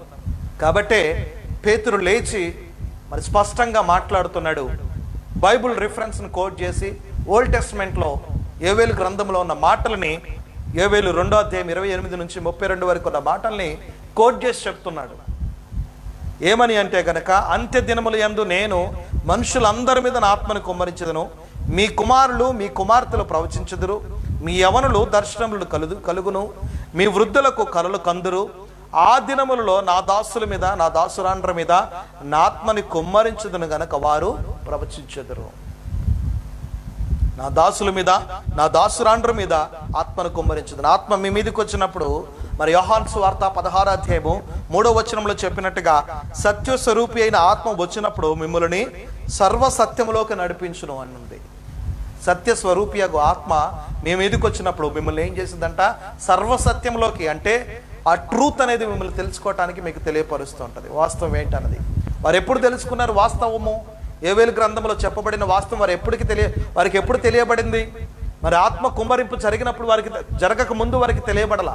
ఎప్పుడైతే ఆత్మ కుమ్మరింపు వారి జీవితాల్లో పెంతెకొస్తు అనే పండగ దినమున అపోస్తుల మీద జరిగిందో అప్పుడు వారు తెలుసుకున్నారు, ఇది వాక్యము ఈ రీతిగా మన పట్ల నెరవేర్చబడుతున్నది అని చెప్పేసి. That is truth. వారు తెలుసుకున్నది సత్యము. సత్య స్వరూపి అయిన ఆత్మ వచ్చినప్పుడు మిమ్మలను సర్వసత్యములోకి నడిపించునన్న మాట ఇక్కడ నెరవేర్చబడింది. యోహాను సువార్త 8:32 ప్రకారము సత్యము మిమ్మల్ని స్వతంత్రులుగా చేయను. సర్వసత్యములోకి నడిపించడం మాత్రమే కాదు, కానీ ఆ సత్యం ఏదైతే ఉన్నదో మిమ్మల్ని స్వతంత్రులుగా చేసింది. ఎలాంటి స్వాతంత్రాన్ని మనకిచ్చిందంటే బంధకాల నుంచి విడిపించే స్వాతంత్రాన్ని మనకి ఇస్తూ ఉంటుంది. చెరలో నుంచి విడిపింపబడే స్వాతంత్రాన్ని మనకి ఇస్తూ ఉంటుంది. కాబట్టి మరి ఆయన బిడ్డలు ఆయన బిడ్డల్ని ఆయన విడిపించుకుంటూ ఉంటాడు. వారు ఆయనకు మొరపెట్టినప్పుడు వారిని ఆయన విడిపించడానికి సిద్ధంగా ఉన్నారు. ఈరోజు ఎవరైతే దేవుని నామములో మొరపెడుతున్నారో, దేవుని యొక్క సన్నిధిలో మొరపెడుతూ కన్నీరు విడిచుచు మొరపెడుతున్నారో వారి నిమిత్తమై ఆయన మరి ఒక ప్రత్యేకమైన ఆలోచన కలిగి ఉన్నాడు వారిని విడిపించడానికి. ఈ పండగ దినం రోజు, మరి ఈ యొక్క పెంతెకొస్తల్ అనే పండగ దినం రోజు అనేక మందికి విడుదల కలుగుతున్నది. మరి కొంతమంది ఆత్మను పొందుకుంటూ ఉన్నారు. Those are believing in Jesus name. ఎవరైతే నమ్ముతున్నారో వారు దేవుని యొక్క ఆత్మను పొందుకుంటున్నారు. ఎవరైతే విడుదల కొరకు కనిపెట్టుకొని ఉన్నారో వారు విడిపించబడుతున్నారు. ఇజ్రాయెల్ ప్రజలు మరి 430 సంవత్సరాలు ఐగుప్తులో చెరలో నుంచి విడిపింపబడినట్టుగా వారు ఎప్పుడు విడిపింపబడ్డారంటే వారు మొరపెట్టుకున్నారంట. దేవుని ఎదుట వారు మొరపెట్టుకున్నారు. దేవుని సన్నిధిలో వారు కన్నీరు కార్చి, ప్రభువా మమ్మల్ని విడిపించు, అబ్రహాము ఇస్సాకు యాకోబుల దేవ మమ్మల్ని విడిపించు అని చెప్పేసి వారు మొరపెట్టుకున్నారు. ఇజ్రాయెల్ తాము చేయుచున్న వెట్టి పనులను బట్టి నిట్టూర్పులు విడుచుచు మొరపెట్టుచుండగా తమ వెట్టి పనులను బట్టి వారు పెట్టిన మొర దేవుడు వినెను అని చెప్పేసి ఉంది. వారు పెట్టిన మొర నిర్గమకాండము 2వ అధ్యాయంలో ఉంటుంది. వారు పెట్టిన మొరని ఆయన విన్నాడంట. కాగా దేవుడు వారిని మూలుగులను విని అబ్రహాము ఇస్సాకు యాకోబులతో తాను చేసిన నిబంధనని జ్ఞాపకం చేసుకున్నాడు. వారి యొక్క మూలుగులు విని, మరి మీ పితరులకు చేసిన మీరు మూలుగులు విడినప్పుడు, మొరపెట్టుకున్నప్పుడు మీ ప్రార్థనలు విని మీ పితరులతో చేసిన ఆ యొక్క వాగ్దానాన్ని ఆయన జ్ఞాపకం చేసుకుంటాడు. ఏంటి ఆ వాగ్దానం అంటే గనక, మరి ఏదైతే నేను విడిపిస్తాను, అన్య దేశంలో నుంచి అన్యుల బంధకాల్లో మీ ప్రజలు ఉన్నారో వారిని విడిపిస్తానని చెప్పేసి అన్నాడు. ఇజ్రాయెల్ చరిత్ర భయంకరంగా ఒక మంచి పాఠాన్ని మనకు నేర్పిస్తున్నది. ఏంటి అంటే కనుక ఇజ్రాయెల్ ఐగుప్తులో 430 సంవత్సరాలు దాస్యంలో ఉన్నారంట. నిర్గమాకాండంలో చూసుకుంటే మనకు ఆ విషయాలు మనకు తెలియపరుస్తూ ఉంటాయి. నిర్గమాకాండం అంతా కూడా మీరందరూ తప్పకుండా చదవాలి. ఎక్సోడస్ చాప్టరు మీరు తప్పకుండా చదవాలి, ప్రతి ఒక్కరూ కూడా. విడుదల, ఎక్సోడస్ అంటేనే విడుదల, వారు విడిపింపబడుట. ఎక్సోడస్లో మొదటి నుంచి మనం చూసుకుంటే వాళ్ళు మొరపెట్టడము, దేవుడు మోషేని ఏర్పాటు చేసుకోవటము, ఇదంతా కూడా విడుదలకి సంబంధించిన మరి యొక్క క్రియలుగా కనపడుతున్నాయి మనకి. ఇజ్రాయెల్ చరిత్ర భయంకరమైన పాఠాన్ని మనకు బోధిస్తున్నది. ఇజ్రాయెల్ ఐగుప్తులో 430 సంవత్సరాలు దాస్యంలో ఉన్నారు. వారు తమ విడుదల కొరకు దేవుని కనిపెట్టుకున్నట్లుగా చూడగలుగుతున్నాం. దేవుడు వారి మొరల్ని విన్నాడంట. ఆయన వారి మూలుగులను విన్నాడు, వారి కన్నీటిని కూడా చూచాడు. ఆయన అబ్రహాముతో, ఇస్సాకుతో, యాకోబుతో చేసిన నిబంధనని జ్ఞాపకం చేసుకున్నాడు. వారి మొరల్ని వినటం మాత్రమే కాదు, వారి కన్నీటిని తుడచడం మాత్రమే కాదు, మరి అబ్రహాం, ఇస్సాకు, యాకోబులతో చేసిన నిబంధన కూడా జ్ఞాపకం చేసుకున్నాడు. మనం దేవునికి మొరపెట్టినప్పుడు మన మొరల్ని కూడా దేవుడు వింటాడు. మరి ఈరోజు ఎవరైతే మొరపెడుతున్నారో వారందరి మొరల్ని కూడా దేవుడు వినటానికి సిద్ధంగా ఉన్నాడు. మన దేవుడు ఆయన సజీవుడు.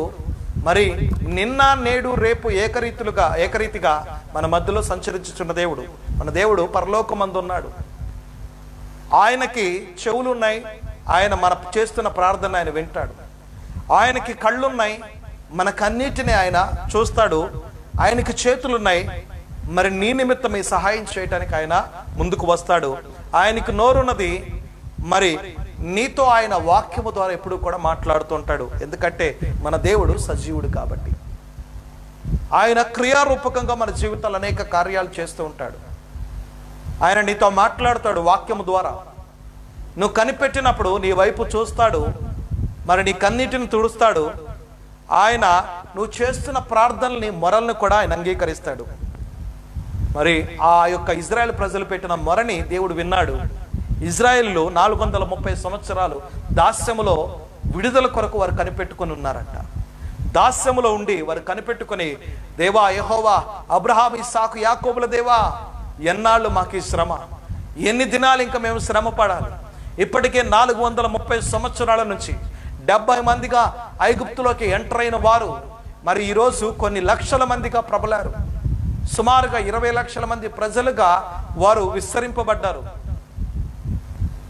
70 మందిగా ఎంటర్ అయిన వారు, ఏసేపు కాలంలో 70 మందిగా ఎంటర్ అయిన వాళ్ళు ఆ దేశంలోకి అడుగుపెట్టి ఐగుప్తులో నివసిస్తూ ఉన్నారు కరువు టైంలో. మరి వారు కొన్ని వేల లక్షల మందిగా విస్తరింపబడ్డారు. విస్తరింపబడిన తర్వాత వారందరూ కూడా అప్పటి నుంచి కొత్త ఫరో యొక్క చేతి కింద బంధకాల్లో ఉండిపోయారంట. కొత్త ఫరో చేతి కింద బంధకాల్లో ఉండిపోయారు. వెట్టి పనులు చేసుకుంటూ, మరి ఇటుకలు తయారు చేసుకుంటూ ఉంటూ ఉన్నారంట. భయంకరమైన వాళ్ళు రాజయాజక సమూహము. వాస్తవంగా దేవుని బిడ్డలు ఎప్పుడు కూడా రాజులు, యాజకులై ఉన్నారు. అది ఒక సమూహముగా ఉన్నది. అది అయినప్పటికీ కూడా వారు వెట్టి పనుల్లో ఉన్నారంటే లిటరల్గా వాళ్ళ యొక్క దోషాలు, వారి యొక్క అతిక్రమాలు వారిని బంధకాల్లోకి తీసుకుని వెళ్ళిపోయినాయి. మరి ఈరోజు అలాంటి బంధకాల్లో మనం ఉన్నట్లయితే కనుక దేవుడిని అడిగినప్పుడు ఆయన నీ కన్నీటిని తుడుస్తాడు, నీ ప్రార్థనను అంగీకరిస్తాడు, తప్పనిసరిగా నీకు జవాబు దయచేయటానికి సిద్ధంగా ఉన్నాడు. దేవుడు మండుచున్న పొదలో నుంచి మోషేని పిలుచుకొని, మోషేని ఏర్పాటు చేసుకొని పిలిచాడు. మోషే మోషే అని పిలిచినప్పుడు మరి మోషే ఆ మండుచున్న పొద దగ్గరికి భయముతో వెళ్ళాడు. అక్కడికి వెళ్ళిన తర్వాత ఇది దేవుని సన్నిధి కాబట్టి చెప్పులు విడవమన్నాడు. అక్కడ చెప్పులు విడిచాడు. అయితే మోషేతో అంటున్నాడు, నేను అబ్రహాం, ఇస్సాకు, యాకోబుల దేవుడిని, మరి నా ప్రజలు పెట్టిన మొరని నేను విన్నాను, వారిని అంగీకరించాను, వారిని విడిపించడానికి నేను దిగి వచ్చాను అని చెప్పేసి అన్నాడంట. అక్కడ నిర్గమాకాండము 3వ అధ్యాయంలో 7 నుంచి 12 వరకు చూసుకుంటే అక్కడ రాయబడి ఉంటుంది. ఏమనంటే, వారి యొక్క మూలుగులు నేను విన్నాను, వారిని విడిపించడానికి నేను దిగి వచ్చాను అన్నాడు. హల్లెలూయా. మరి నువ్వు ప్రార్థన చేస్తున్నప్పుడు నీ ప్రార్థనలో, నీ ప్రార్థన విని, నీ యొక్క మూలుగులు విని నిన్ను విడిపించటానికి, నిన్ను రక్షించటానికి ఆయనే లిటరల్గా దిగి వస్తానంటున్నాడు. Sometimes he will send his angels, ఆయన దూతల్ని పంపిస్తాడు. కానీ కొన్ని సందర్భాలలో ఆయనే లిటరల్గా దిగి వస్తాడంట నీ దగ్గరికి. మరి ఇజ్రాయెల్ ప్రజల్ని విడిపించడానికి ఏం చేశాడంట? మోషేతో అన్న మాటలు ఇవే. నేను దిగి వచ్చాను అన్నాడు. ఎక్కడికి దిగి వచ్చాడు? ఆకాశంలో నుంచి సింహాసనాసీనుడైన ఆయన మరి ఆయన స్థానాన్ని విడిచిపెట్టి దిగి వచ్చాడు. ఎక్కడికి? భూలోకానికి. ఎవరి నిమిత్తము? నీ నిమిత్తము, నా నిమిత్తము ఆయన దిగి వచ్చాడంటే ఇక్కడికి. దిగివచ్చి మన పాపాలన్నింటినీ కూడా ఆయన పరిశుద్ధ రక్తము ద్వారా తుడిచివేస్తున్నాడు. అదే మాట మోషేతో కూడా అంటున్నాడు. మోషే, నేను నా ప్రజల యొక్క మూలుగులు విన్నాను. అబ్రహాం, ఇస్సాకు, యాకోబులకు చేసిన వాగ్దానము నెరవేర్చడానికి మరి నేను దిగి వచ్చాను. రమ్ము, నేను ఫరో ఎదుటికి నేను నిన్ను తీసుకుపోతానన్నాడు. ఏమన్నాడు? రా, నా కొరకు నిలబడు, నేను అనేక మంది అన్యజనులు ఎదుటికి నేను నిన్ను తీసుకుపోతాను. ఈరోజు సేవకు రావటానికి ఎంతో మంది సంకోచిస్తూ ఉన్నారేమో. సేవకు రావటానికి ఎంతో మంది మరి వెనక్కి వెళ్తూ ఉన్నారేమో. దేవుడు పిలుస్తున్నాడు, నేను దిగి వచ్చాను, నువ్వు రా, ఇద్దరం కలిసి జత పని వారిగా పనిచేద్దాం. హల్లెలూయా. నేను ఆకాశం నుంచి దిగి వచ్చాను, నువ్వు రా, ఇద్దరం కలిసి జత పని వారిగా పనిచేద్దాం. నీ నోటికి నేను తోడుగా ఉంటానన్నాడు. రైట్? నీ నోటికి నేను తోడుగా ఉంటాను, రా అని చెప్పేసి అన్నప్పుడు నువ్వు కుంటి సాకులు చెప్పకూడదు. ఇక్కడ పిల్లలకు పెళ్ళిళ్ళు చేయాలా, ఉద్యోగానికి రిజైన్ చేయాలా, తర్వాత రిటైర్డ్ అయిన తర్వాత ఒక ఇల్లు కట్టుకున్న తర్వాత అందరినీ సెటిల్ చేసిన తర్వాత మోషే కూడా ఏ మాటలు చెప్పాడు? నేను మాట మాంద్యం కలిగిన వాడిని, ఫరో నా మాట వినడు, నేను ఎలా అని చెప్పేసి అన్నాడు. మాట మాంద్యం కలిగిన వాడు దేవుడేమన్నాడు? నీ నోటికే నేను తోడుగా ఉంటానన్నాడు. ఇంకో మాట మాంద్యంతో ఏం సమాధానం నీకు? దాంతో ఏం సమస్య నీకు? నీ నోటికే నేను తోడుగా ఉంటానని చెప్పేసి అన్నాడు. రా, ఇద్దరం కలిసి జత పని వారిగా పనిచేద్దాం. హల్లెలూయా. ఏమంటున్నాడు? ఇద్దరం కలిసి, నేను దిగి వచ్చాను, నువ్వు రా, ఇద్దరం కలుసుకొని వెళ్ళి జత పని వారిగా పనిచేద్దామని చెప్పేసి అంటున్నాడు. అట్టి మాదిరిగానే మోషేని పిలిచినప్పుడు మోషే, అయ్యో ప్రభువా, నేను మాట మాంద్యం కలిగిన వాడిని అని చెప్పేసి అన్నాడు. అయినప్పటికీ నేను నీకు తోడుగా ఉంటాను, నీతో పాటుగా నీ అన్నను పంపిస్తాను, అహరోన్ అని చెప్పేసి అన్నాడు. మరి మోషే, అహరోన్లు కలిసి ఫరో ఎదుటికి వెళ్ళారు. ఇజ్రాయెల్ దేవుడిని యెహోవా సెలవిచ్చినదేమనగా, అరణ్యములో నాకు ఉత్సవము చేయుటకు నా జనులను పోనిమ్మని చెప్పుచున్నాడని వారితో అన్నాడట. 5వ అధ్యాయంలో, నిర్గమాకాండం 5వ అధ్యాయం 1 నుంచి 20 వరకు చూసుకుంటే, మోషే మరి అహరోన్లు ఫరో ఎదుటికి వెళ్ళన్నారు. మేము ఫలానా దగ్గర నుంచి వచ్చాము, యెహోవా దేవుడు మమ్మల్ని పంపించాడు, ఆయనకి ఉత్సవము చేయటానికి అరణ్యంలోకి ఆయన ప్రజలు ఎవరైతే ఇజ్రాయేలీలు ఉన్నారో, ఇజ్రాయెల్ గోత్రానికి సంబంధించిన వారు అన్నారో వారందరినీ కూడా పంపించమని ఆయన అంటూ ఉన్నాడంటే, ఆ ఫరో అంటున్న మాట ఏంటంటే, కొత్త ఫరో అంట, నూతనంగా అపాయింట్ అయ్యాడు. వాడు అంటున్న మాట ఏంటంటే గనక, యెహోవా ఎవరు అని చెప్పేసి అంటూ ఉన్నాడు. ఏమన్నాడు? యెహోవా ఎవరు నేను ఎరుగను అని చెప్పేసి అన్నాడు. యెహోవాను నేను ఎరుగను అన్నాడు. ఆయన ఎవరో కూడా నాకు తెలియదు, నేను ఎరుగును అని చెప్పేసి అన్నప్పుడు మరి ఆ ఫరో యొక్క హృదయాన్ని కఠినపరిచినప్పుడు దేవుడు 10 తెగుళ్ళని అనుమతించాడంట ఆ దేశం మీదకి. ఐగుప్తు మీదకి 10 తెగుళ్ళు వచ్చినాయి, కానీ 10 తెగుళ్ళు కూడా ఐగుప్తీయుల మీదకి వచ్చింది, కానీ ఇజ్రాయేలీల మీదకి రాలేదు. ఐగుప్తీయుల మీదకి 10 తెగుళ్ళు వచ్చినాయి, కానీ ఇజ్రాయేలీల మీదకి రాలేదు. అంటే ఇజ్రాయేలీలు అంటే దేవుని చేత ప్రత్యేకింపబడిన వారు, దేవుని యొక్క దృష్టిలో మరి ప్రత్యేకింపబడిన వారు. వారి మీదకి రాలేదండి 10 తెగుళ్ళు. ఆ దేశమంతటా కరువు వచ్చింది, ఆ దేశమంతటా మరి తెగుళ్ళు సంక్రమించినాయి, కానీ ఆ 10 తెగుళ్ళు వారి జోలికి రాలేదు. ఎందుకు అంటే కనుక మరి వాళ్ళు దేవునికి మొరపెట్టే వారిగా ఉన్నారు, దేవుని యొక్క మరి మనస్సును ఎరిగిన వారు. మరి అట్టి మాదిరిగానే అబ్రహాం, ఇస్సాకు, యాకోబుల సంతానమై ఉన్నారు వాళ్ళు. దేవుడు ఈరోజు మరి ప్రపంచమంతా నష్టం కలిగినా కానీ, you need to believe like this, you need to believe this. మరి ప్రపంచమంతా నష్టం కలిగినా కానీ ఆయన బిడ్డలుగా, ఆయనకి మొరపెట్టేవారిగా, ఆయన స్తుతించేవారిగా, ఆయన ఆరాధించేవారిగా మనం ఉంటే కనుక ఆ తెగులు మన జోలికి రాదు. ఐ స్ట్రాంగ్లీ బిలీవ్, నేను నమ్ముతున్నాను. ఆ తెగులు ఏ తెగులైనా, ఈరోజు కరోనా కావచ్చు, ఇంకే కరువు అయినప్పటికీ కావచ్చు, ఆ తెగులు మన మీదకి రాదు. ఎందుకు అంటే కనుక మరి ఐగుప్తులో ఇజ్రాయెల్ ప్రజలకి కరువు రాలేదు, తెగుళ్ళు రాలేదు.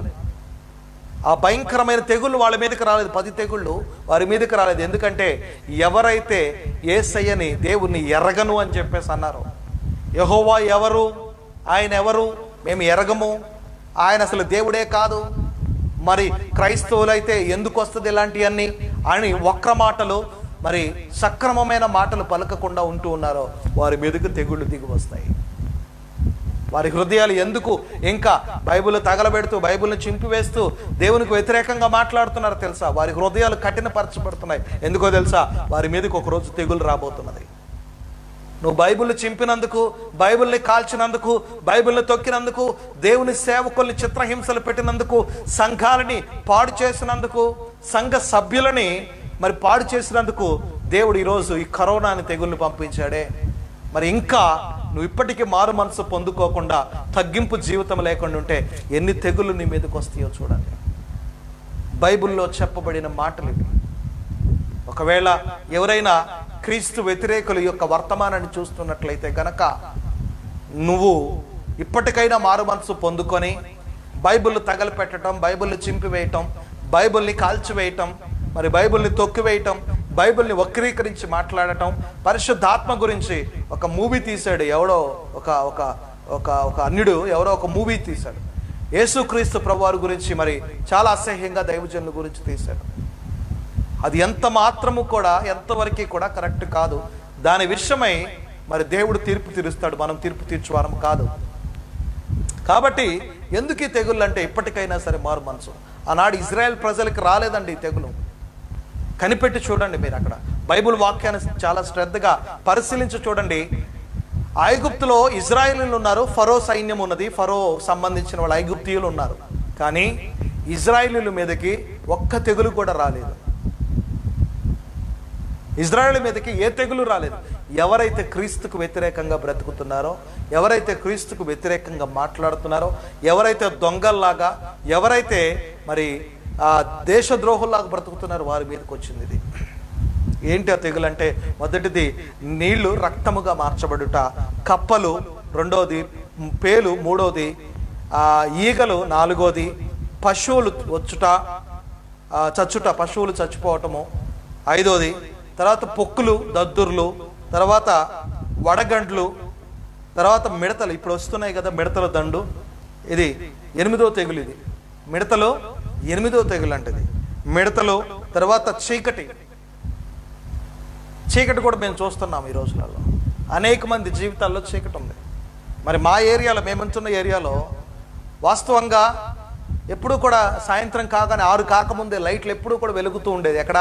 వీధి లైట్లు, స్ట్రీట్ లైట్లు ఎప్పుడు కూడా వెలుగుతుండేది. కానీ గత కొద్ది రోజులుగా చూసుకుంటే స్ట్రీట్ లైట్లు అసలు ఆన్ చేయట్లేదు. ఎవరు కూడా దాని నిమిత్తమై కంప్లైంట్ ఇవ్వట్లేదు. ఎందుకంటే ఎవరికి వారు ఇళ్లల్లో ఉంటూ ఉన్నారు. మరి హైదరాబాదు చాలా ప్రాంతాల్లో ఇటు రీతిగానే ఉంటుందని నేను విన్నాను. ఏంటి అంటే కనుక స్ట్రీట్ లైట్లు అసలు వేయట్లేదు, స్ట్రీట్ లైట్లు అసలు ఆన్ చేయట్లేదు, చీకటి. మరి దేశమంతా కూడా ఇలాంటి చీకటి వచ్చే అవకాశం ఉన్నది. ఇప్పుడు మిడతలు వచ్చింది, రేపు చీకటి రాదని ఎందుకు అనుకోవాలి? తర్వాత తొలిపిల్ల మరణము, అంటే తొలిచూలు మరణము అని కూడా జరుగుతుంది అనమాట. ఆ సంహారపు దూత ఆ ఏరియాలో సంచరించినప్పుడు తొలిచూలు, పశువుల్లో కావచ్చు, దేంట్లోనైనా సరే తొలిచూలు మరణం అనేది జరుగుతుంటుంది. కాబట్టి మరి ప్రతి ఒక్కరూ కూడా శ్రద్ధ కలిగి దేవుని వాక్యాన్ని చాలా జాగ్రత్త. నిర్గమాకాండము 12వ అధ్యాయం ఒకసారి చూసుకుందాం. దేవుడు ఆ తొలిచూలు మరణించకుండా ఇజ్రాయెల్ ప్రజలకి కొన్ని నియమాలు, నిబంధనలు ఏర్పాటు చేశాడంట. అదేంటో ఒకసారి చదువుదాం మనము. సంహారపు దూత దాటిపోవులాగున 12వ అధ్యాయం నుంచి పస్కా బలి పశువుని అర్పించమని చెప్పేసి అన్నాడు. పస్కాని చేయండి, పస్కా బలి పశువుని అర్పించండి, ఇది పస్కా బలి అర్పించిన సమయము, దీని ప్రకారం మీరు చేయండి అని చెప్పేసి వారితో అన్నాడు. ఇది నిత్యమైన కట్టడిగా మీకు ఉండాలి అని చెప్పేసి అన్నాడు. ఏంటంట? పస్కా బలి అనేది నిత్యమైన కట్టడిగా ఉండాలి.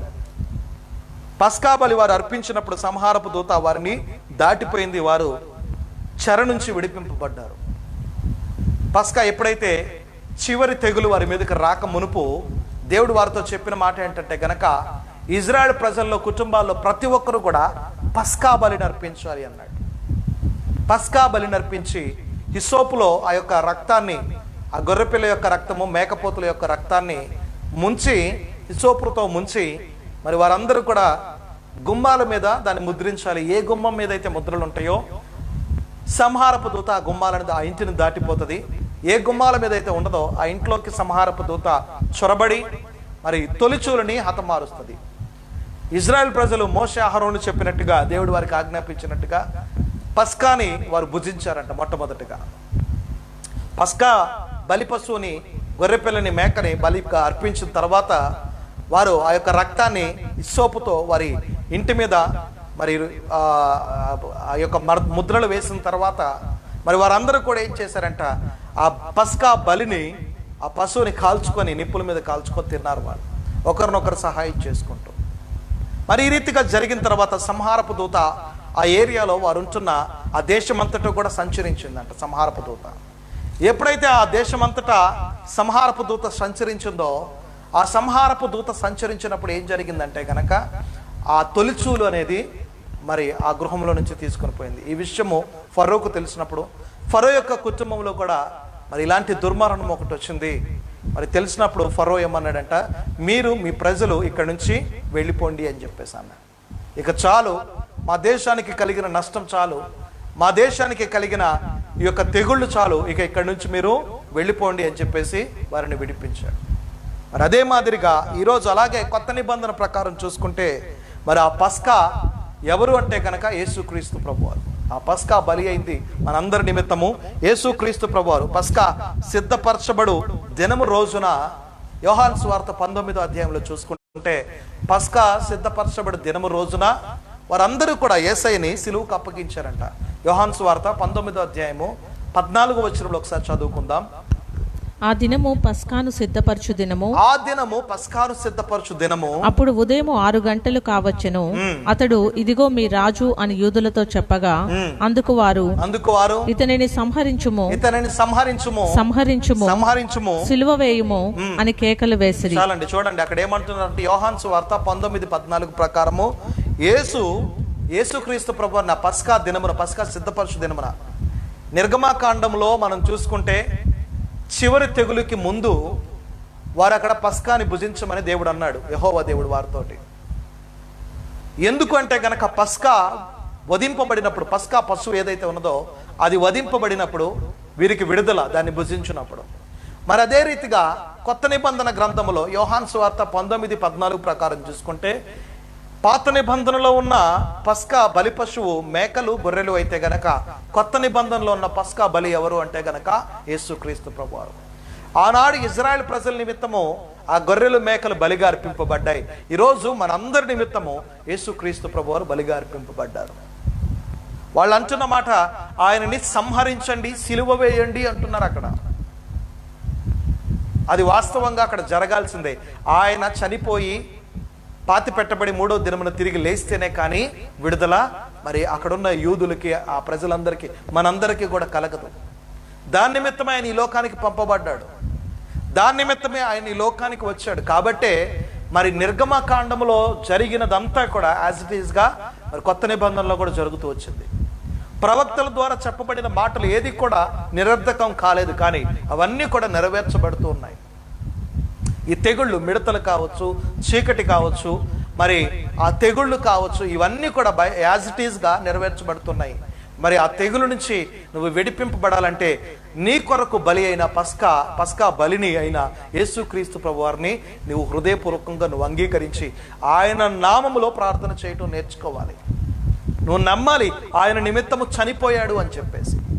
ఆయన నీ నిమిత్తము చనిపోయాడు, ఆయన నీ నిమిత్తము బలిగా అర్పింపబడ్డాడు. ఆయన బలి అర్పింపబడ్డాడు కాబట్టి ఈరోజు నువ్వు విడుదల పొందుకొని స్వాతంత్రంలో జీవిస్తున్నావు, సత్యాన్ని నువ్వు గ్రహించి తెలుసుకుంటూ ఉన్నావు. ఈ పెంతెకొస్తు పండగ దినము రోజున నీకు రావాల్సింది ఏంటి అంటే కనుక పరిశుద్ధాత్మతో పాటుగా విడుదల కావాలి. నీకు ఈ పండగ నీకు విడుదలగా మార్చబడాలి. ఈ పండగే నీకు విడుదలగా అవ్వాలి అంటే కనుక తప్పనిసరిగా నువ్వు చేయవలసిన పని ఏంటంటే కనుక మరి నీ నిమిత్తం యేసుక్రీస్తు ప్రభువారు బలయ్యారు అన్న సంగతిని నువ్వు గ్రహించాలి. దానికి ఆయనకి కృతజ్ఞతాస్తుతులు చెల్లించాలి. మరి యేసుక్రీస్తు ప్రభువారి యొక్క శరీరము దున్నబడింది ఆనాడు పస్కా బలిని మరి అర్పించిన తర్వాత వారి యొక్క ఆహారాన్ని కాల్చుకొని తిన్నారంట.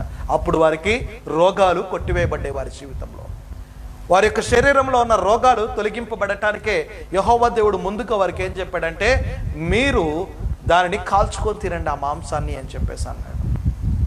దాని ద్వారా ఏమవుతుందంటే మీ శరీరంలో ఉన్న అనేక బలహీనతలు మీరు కొన్ని సంవత్సరాల పాటు ప్రయాణం చేయవలసి ఉన్నది. కాబట్టి ఆ సంవత్సరాల ప్రయాణము కావాలి అంటే మీరు ముందుగా ఏం చేయాలి? మరి ఆ పశువుని బలిగా అర్పించిన తర్వాత ఆ మాంసాన్ని కాల్చుకొని తినాలి. అదే రీతిగా మరి మన యొక్క ప్రయాణంలో, ఆత్మీయ ప్రయాణంలో మనము శక్తివంతంగాను బలవంతంగాను ముందుకి బలముతో కూడి శక్తితో నింపబడి ముందుకు వెళ్ళాలంటే మన నిమిత్తము పస్కా బలి అయిన యేసుక్రీస్తు ప్రభువారిని మన హృదయంలోకి చేర్చుకోవాలి. ప్రతి ఒక్కరూ కూడా ఆయన్ని మన హృదయంలోకి చేర్చుకోవాలి. అప్పుడే మనకి యేసు లోకమంతటి నిమిత్తము పస్కా బలి అయినాడు. మనందరి మీద నుండి ఆ మరణపు దూత దాటిపోయిందంట. హల్లెలూయా. భయం అనే దూత దాటిపోయింది, మరణం అనే దూత దాటిపోయింది. ఆ సంహారపు దూత ఏదైతే ఉన్నదో మనల్ని దాటి వెళ్ళిపోయింది. ఎందుకంటే మన నిమిత్తం ఎవరయ్యారంట? పస్కా బలిగా యేసుక్రీస్తు ప్రభువారయ్యారు. మన నిమిత్తము ఆయన యొక్క రక్తాన్ని చిందించి మన గుమ్మాల మీద ఆయనే ముద్రించాడు స్వయంగా. కాబట్టే ఆ సంహారపు దూత మనల్ని దాటి వెళ్ళిపోయింది. పాస్ ఓవర్ అయిపోయింది. పాస్ ఓవర్ అది అయిపోయింది అన్నమాట. పాస్ ఓవర్ అయిపోయింది, అది దాటి వెళ్ళిపోయింది ప్రతి ఒక్కరి జీవితాల మీద నుంచి. ఈరోజు దేని నిమిత్తం కూడా మరి ఏ రోగం నిమిత్తం కూడా నువ్వు భయపడాల్సిన అవసరం లేదు. ఏ రోగం నిమిత్తం కూడా నువ్వు బాధపడాల్సిన అవసరం లేదు. ఇది వస్తుందా అది వస్తుందని కంగారు పడాల్సిన అవసరం లేదు. You need to believe only one thing. ఏంటి అంటే కనుక పాస్ ఓవర్ అని చెప్పేసి నువ్వు నమ్మాలి. సంహారపు దూత నన్ను, నా కుటుంబాన్ని, మరి నా సంఘాన్ని దాటి వెళ్ళిపోయింది, నా రాష్ట్రాన్ని దాటి వెళ్ళిపోయింది, నా దేశాన్ని దాటి వెళ్ళిపోయింది. ఈరోజు అనేక మంది నాయకులు చెప్తున్నారు ఈ కరోనాతో కలిసి మనం జీవించాలి, ఈ కరోనాల లైఫ్లో ఒక పార్ట్గా మిగిలిపోతుంది మనకి, మనము దాంతో పాటుగా నడవాలి అని చెప్పేసి అన్నారు. మేబీ అయి ఉండొచ్చు. కానీ మరి దేవుని బిడ్డల మీద, ఇజ్రాయిల్ మీదకి తెగుళ్ళు రాలేదు. ఎందుకు అంటే వారు మొరపెట్టారు అని చెప్పేసి నిర్గమకాండంలో ఉంది కదా, మొదటి అధ్యాయంలో. మరి ఏం చేశారంట? అయ్యా మమ్మల్ని విడిపించు అని మొరపెట్టారు. ఈరోజు నువ్వు కూడా అయ్యా మమ్మల్ని విడిపించు అని మొరపెట్టు. పాస్ ఓవర్ అయిపోతుంది నీ మీద నుంచి, నేను దాటి వెళ్ళిపోతుంది. అది నేను దాటి వెళ్ళిపోతుంది. ఆ సంహారపు దూత ఏదైతే ఉందో, ఈరోజు కరోనా అనే సంహారపు దూత అయి ఉండొచ్చు. ఆ కరోనానే సంహరించేది అయి ఉండొచ్చు. ఆ కరోనా అది దాటి నీ నుంచి వెళ్ళిపోవాలి అంటే కనుక you need to pray more. అయిపోయింది మాత్రం అనుకోవద్దు. ఇంక అయిపోయింది, లాక్డౌన్ ఎత్తేసారు, ఇక స్వేచ్ఛగా తిరగవచ్చు, ఇక స్వేచ్ఛగా జీవించవచ్చు, ఇక స్వేచ్ఛగా మనం అందరం కలుసుకోవచ్చు అని మాత్రం అనుకోవద్దు. ఇప్పుడే అసలైన ఘట్టంలోకి ప్రతి ఒక్కరు కూడా ఎంటర్ అయ్యారు. ఒక డాక్టర్ చెప్తున్నాడు, మొన్నటి దినాన్ని నేను విన్నాను, ఇది దేశమంతటా కూడా సగం మంది ప్రజలకు రాబోతున్నది. ఎప్పుడు అంటే డిసెంబర్ నాటికి ఇది సగం మంది ప్రజలకి ఇది వ్యాప్తి చెందబోతుందని చెప్పేసాను. మరి దానివల్ల ఏంటి? మరణం ఉండదు. కానీ దాని నిమిత్తమై సేఫ్టీ ప్రికాషన్స్ తీసుకోవాలి. You need to take safety precautions. Mask పెట్టుకొని, గ్లౌజెస్ చేసుకొని, శానిటైజ్ చేసుకుంటూ, డిస్టెన్స్ మెయింటైన్ చేస్తూ, వేడి నీళ్ళు, ఇలాంటి మరి మంచి ప్రోటీన్, హైజీన్ ఫుడ్స్ తింటూ కొన్ని రోజులు ఈ ఫాస్ట్ ఫుడ్ సెంటర్స్ని అవాయిడ్ చేయండి. ఫాస్ట్ ఫుడ్స్ ఏవైతే ఉన్నాయో వాటిని అవాయిడ్ చేసి ఇంట్లో చక్కగా ప్రిపేర్ చేసుకొని ఈ సంవత్సరం అంతా కూడా దిస్ ఇయర్ ఆఫ్ గ్రేస్. మరణము నీ మీద నుంచి దాటిపోయింది, దుఃఖము నీ మీద నుంచి దాటిపోయింది, వేదన నీ మీద నుంచి దాటిపోయింది. కాబట్టి ఈరోజు నువ్వు నమ్మవలసింది ఏంటంటే కనుక పాస్ ఓవర్ అయిపోయింది. Pass over. నా మీద నుంచి ఆ తెగులు వెళ్ళిపోయింది, నాకు రాలేదు, నా గుమ్మమును కూడా తాకలేదు, నా గుమ్మము మీదిగా దాటి వెళ్ళిపోయింది, అది వేరే ప్రాంతానికి వెళ్ళింది. That's it. You need to believe like that only. ఆమేన్. హల్లెలూయా. కాబట్టి ప్రతి ఒక్కరు కూడా ఈరోజు పెంతెకొస్తు అనే పండగ దినము నీకు విడుదల దినముగా మారుతున్నది. ఈరోజు పెంతెకొస్తు అనే పండగ దినం, ఆ రోజు అనేక మందిని విడిపించిన ఆ దినము, బంధకాల్లో నుంచి, భయంలో నుంచి విడిపించింది. ఈరోజు నిన్ను కూడా బంధకము నుంచి, భయం నుంచి విడిపిస్తున్నది. ఈరోజు నిన్ను కూడా అదే బంధకము నుంచి, అదే భయం నుంచి ఈ యొక్క పెంతెకొస్తు అనే పండగ విడిపిస్తున్నది. ఒకటి నమ్మండి, యేసయ్య నీ నిమిత్తము, నా నిమిత్తము కలువరి సిలువలో ఆయన మరణించాడు. ఆయన పాతి పెట్టబడి 3వ దినమున తిరిగి లేచాడు. ఆయన ఎంతగానో శ్రమ పడ్డాడు, అరచేతుల్లో మేకులు కొట్టించుకున్నాడు. చిన్న పిన్ను గుచ్చుకుంటేనే మనం ఎంతో కంగారు పడుతూ ఉంటాం. మన పిల్లలకి ఏదైనా చిన్న ముళ్ళు గుచ్చుకుంటే మనం ఎంతో ఆవేదన చెందుతూ ఉంటాం. అలాంటిది యేసుక్రీస్తు ప్రభువారి యొక్క అరచేతుల్లో 6 అంగుళాల మేకులు కొట్టబడ్డాయి అంట. ఆయన సిలువన వేలాడదీయబడ్డాడు. కొన్ని గంటల సేపు మరి రక్తము చివరి బొట్టు వరకు రక్తములో ప్రాణం ఉంటుంది కాబట్టి ఆ రక్తము ద్వారానే, ఆ రక్తాన్ని ధారపోసి ఆయన ఆ రక్తము ద్వారానే మనకు విడుదలనిచ్చాడు. ఆ రక్తము ద్వారానే మనకు విడుదలనిచ్చాడు. చివరి బొట్టు వరకు మన నిమిత్తమై కార్చారు. చివరి బొట్టు మాత్రమే కాదు, మరి ఆ నీరుగా కూడా అది ఆ యొక్క సైనికుడి మీద పడినప్పుడు ఆ సైనికుడు కూడా స్వస్థతను పొందుకున్నాడు. ఈరోజు ప్రతి ఒక్కరూ కూడా నమ్మాల్సిన విషయము, యేసయ్య మన అందరి నిమిత్తము చనిపోయాడు. యేసయ్య మన అందరి నిమిత్తము ఆయన సిలువ వేయబడ్డాడు, ఆయన శ్రమ పడ్డాడు, పరలోకాన్ని విడిచిపెట్టి దిగి వచ్చాడు. మోషేతో అన్నాడు కదా, నేను దిగి వచ్చాను అన్నాడు. ఎక్కడికి? నేను ఈ లోకానికి దిగి వచ్చాను, దా మన ఇద్దరం కలిసి పని చేద్దాం, నేను ఫరో ఎదుటకు పంపిస్తాను రా అన్నాడు. ఆయన ఎప్పుడు కూడా ఇన్విజిబుల్గా ఉంటాడు, మన వెనకుండి మనల్ని నడిపిస్తూ ఉంటాడు. ఆయన ఒక అదృశ్య శక్తిగా ఉండి మనల్ని నడిపిస్తూ ఉంటాడు. కాకపోతే ఆయన మనలోనే ఉంటాడు, మనం జత పని వారిగా పనిచేస్తూ ఉంటాం. ఈరోజు అనేక మందిని దేవుడు పిలుస్తున్నాడు, రండి, దేవుడు మిమ్మల్ని సేవ నిమిత్తమై పిలుస్తున్నాడు, ఏర్పాటు చేసుకుంటున్నాడు. అనేక మందిని వాడుకోవటానికి సిద్ధంగా ఉన్నాడు. జత పని వారిగా మిమ్మల్ని అనేక ప్రాంతాలకు పంపిస్తాడు, దేశాలకు పంపిస్తాడు. ఈ యొక్క బోర్డర్స్ను దాటిచ్చి ఎంతో మందికి సువార్తను ప్రకటించడానికి దేవుడు మిమ్మల్ని వాడుకుంటాడు. ఏ భయపడకు, సంకోచించకు, దేవుని విషయం ఎక్కడా కూడా అధైర్యపడకు. పాస్ఓవర్ అయిపోయింది, నీ మీద నుంచి సంహారపు దూత వెళ్ళిపోయింది. హల్లెలూయా. ప్రార్థన చేసుకుందాం, ప్రతి ఒక్కరం కూడా ప్రార్థన చేసుకుందాం. ఈరోజు ఈ పండగ దినమే నీకు విడుదల దినముగా మార్చబడుతున్నది. ఈరోజు ఈ పండగ రోజే విడుదల నీకు సంభవించింది.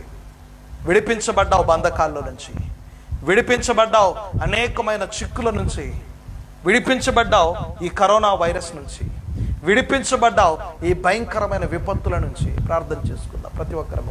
కళ్ళు మూసుకొని, ప్రభువా ఈరోజు నేను నీ సేవకి నిలబడటానికి సిద్ధంగా ఉన్నాను. ప్రభువా నువ్వు నా నిమిత్తము దిగి వచ్చావు, నేను నీ నిమిత్తము ఒక అడుగు ముందుకు వేయలేనా? నువ్వు పరలోకాన్ని, మరి సమానమైన స్థానాన్ని విడిచిపెట్టి, పరలోకంలో సుఖ సంతోషాలని, భోగభాగ్యాలను విడిచిపెట్టి నా నిమిత్తం ఈ లోకానికి వచ్చి శ్రమ పడ్డావు, నా నిమిత్తం ఈ లోకానికి వచ్చి వేదన పడ్డావు, సిలువ వేయబడ్డావు. మరి నేను నీ కొరకు ఇంత మాత్రం కూడా చేయలేనా? Yes, I'm ready to do your ministry work. నేను దేవుని యొక్క సేవ చేయడానికి సిద్ధంగా ఉన్నాను, దేవుని సేవకులకి సహకరించడానికి సిద్ధంగా ఉన్నాను, దేవుని యొక్క సువార్త విస్తరింపబడటానికి నా వంతు ప్రయత్నాన్ని నేను చేస్తూ ఉన్నాను. ఈరోజు ఏ పనిలో నువ్వు ఉన్నావో ప్రియ సహోదరి సహోదరుడా, నువ్వున్న పనిలోనే దేవుడు నిన్ను బలపరుస్తూ ఉన్నాడు. ఎక్కడ ఒకవేళ నువ్వు ఏదైనా ఆఫీసులో వర్క్ చేసేదానివైతే ఆఫీసులోనే దేవుడు నిన్ను బలంగా వాడుకుంటాడు. వారందరినీ కూడా మార్చు. సమరయ స్త్రీ తన యొక్క ఊరిని మార్చుకున్నది. నువ్వు నీ కుటుంబంలో ఉన్న వారిని మార్చుకోలేకపోతున్నావా? నీ ఆఫీసులో ఉన్న వారిని మార్చుకోలేకపోతున్నావా? నీ చుట్టూ ఉన్న బంధువులను మార్చుకోలేకపోతున్నావా? ఎందుకు మార్చుకోలేకపోతున్నావు? ఆ యొక్క సమరయ స్త్రీకున్న అభిషేకం నీ మీదకి ఇప్పుడే దిగివచ్చును గాక అని ప్రార్థిస్తున్నాను యేసుక్రీస్తు నామములో. ఇజ్రాయిల్ని ఆ తెగుళ్ళు తాకలేదమ్మా, ఇజ్రాయిల్ని ఆ తెగుళ్ళు తాకలేదు.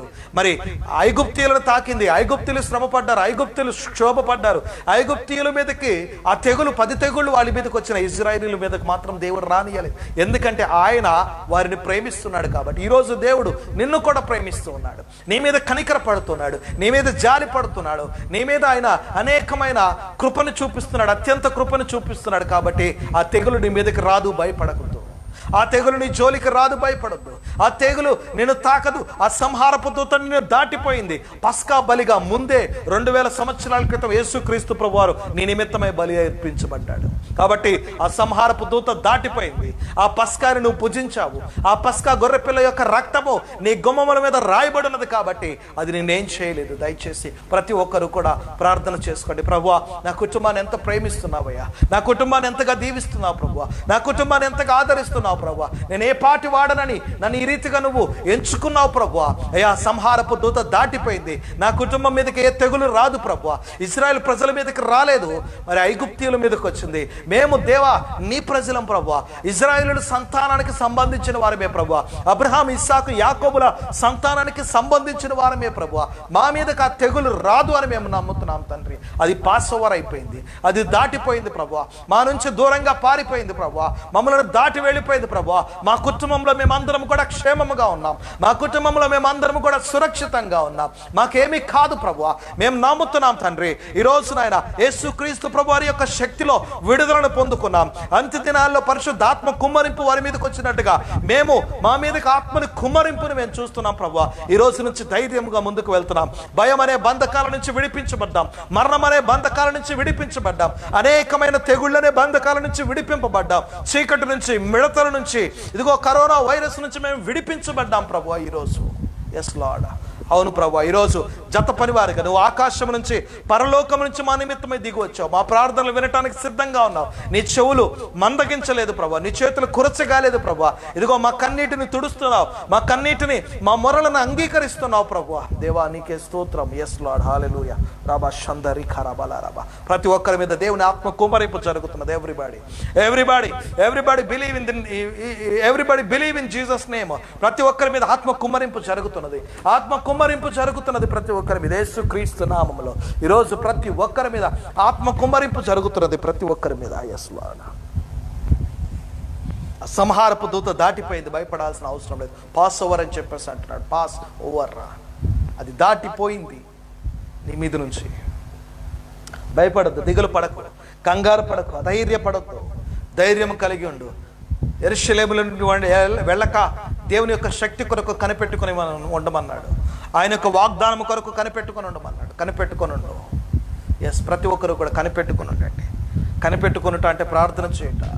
ప్రతి ఒక్కరు కూడా కనిపెట్టుకుని ఉండండి. దేవుడి యొక్క కార్యాలు మీ పట్ల జరుగుతున్నాయి. ప్రభువా, నీ ప్రియ బిడ్డల మీద నుంచి నాయన ఆ తెగులు అనే ఆ యొక్క సంహారపు దూతని తోసివేసినందుకు నీకు వందనాలు, తోలు వేసినందుకు నీకే వందనాలు.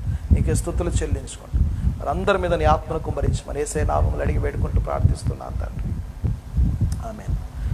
పరలోకమందున మా తండ్రి, నీ నామం పరిశుద్ధపరచబడును గాక, నీ రాజ్యం మాకొచ్చును గాక, నిత్యత్వం పరలోకమందు.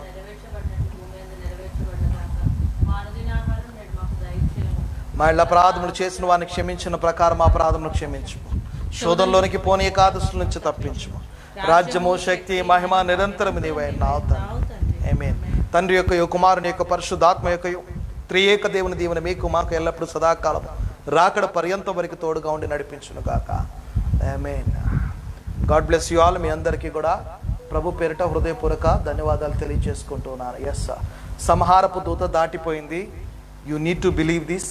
నువ్వు నమ్మండి, సంహారపు దూత దాటిపోయింది. ఏ కరోనా, ఏ మిడతలు, ఏ చీకటి నీ జోలికి రాదు. అది ఇజ్రాయిలీల మీదకి అస్సలే రాదు.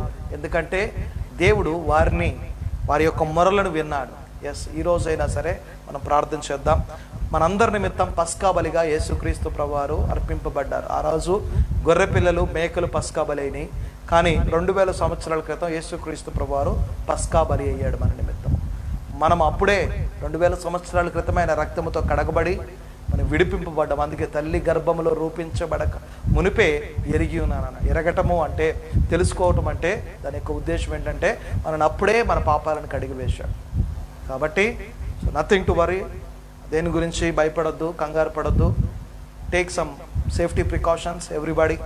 సో హాట్ వాటర్ తాగుతూ, గార్లిక్ వాటర్, లెమన్ వాటర్ ఇలాంటివి తాగుతూ మీ యొక్క ఆరోగ్యాన్ని కాపాడుకోండి. దానికి కావాల్సిన అనేక చిట్కాలు మీ యూట్యూబ్లలో సర్చ్ చేస్తే దొరుకుతుంది.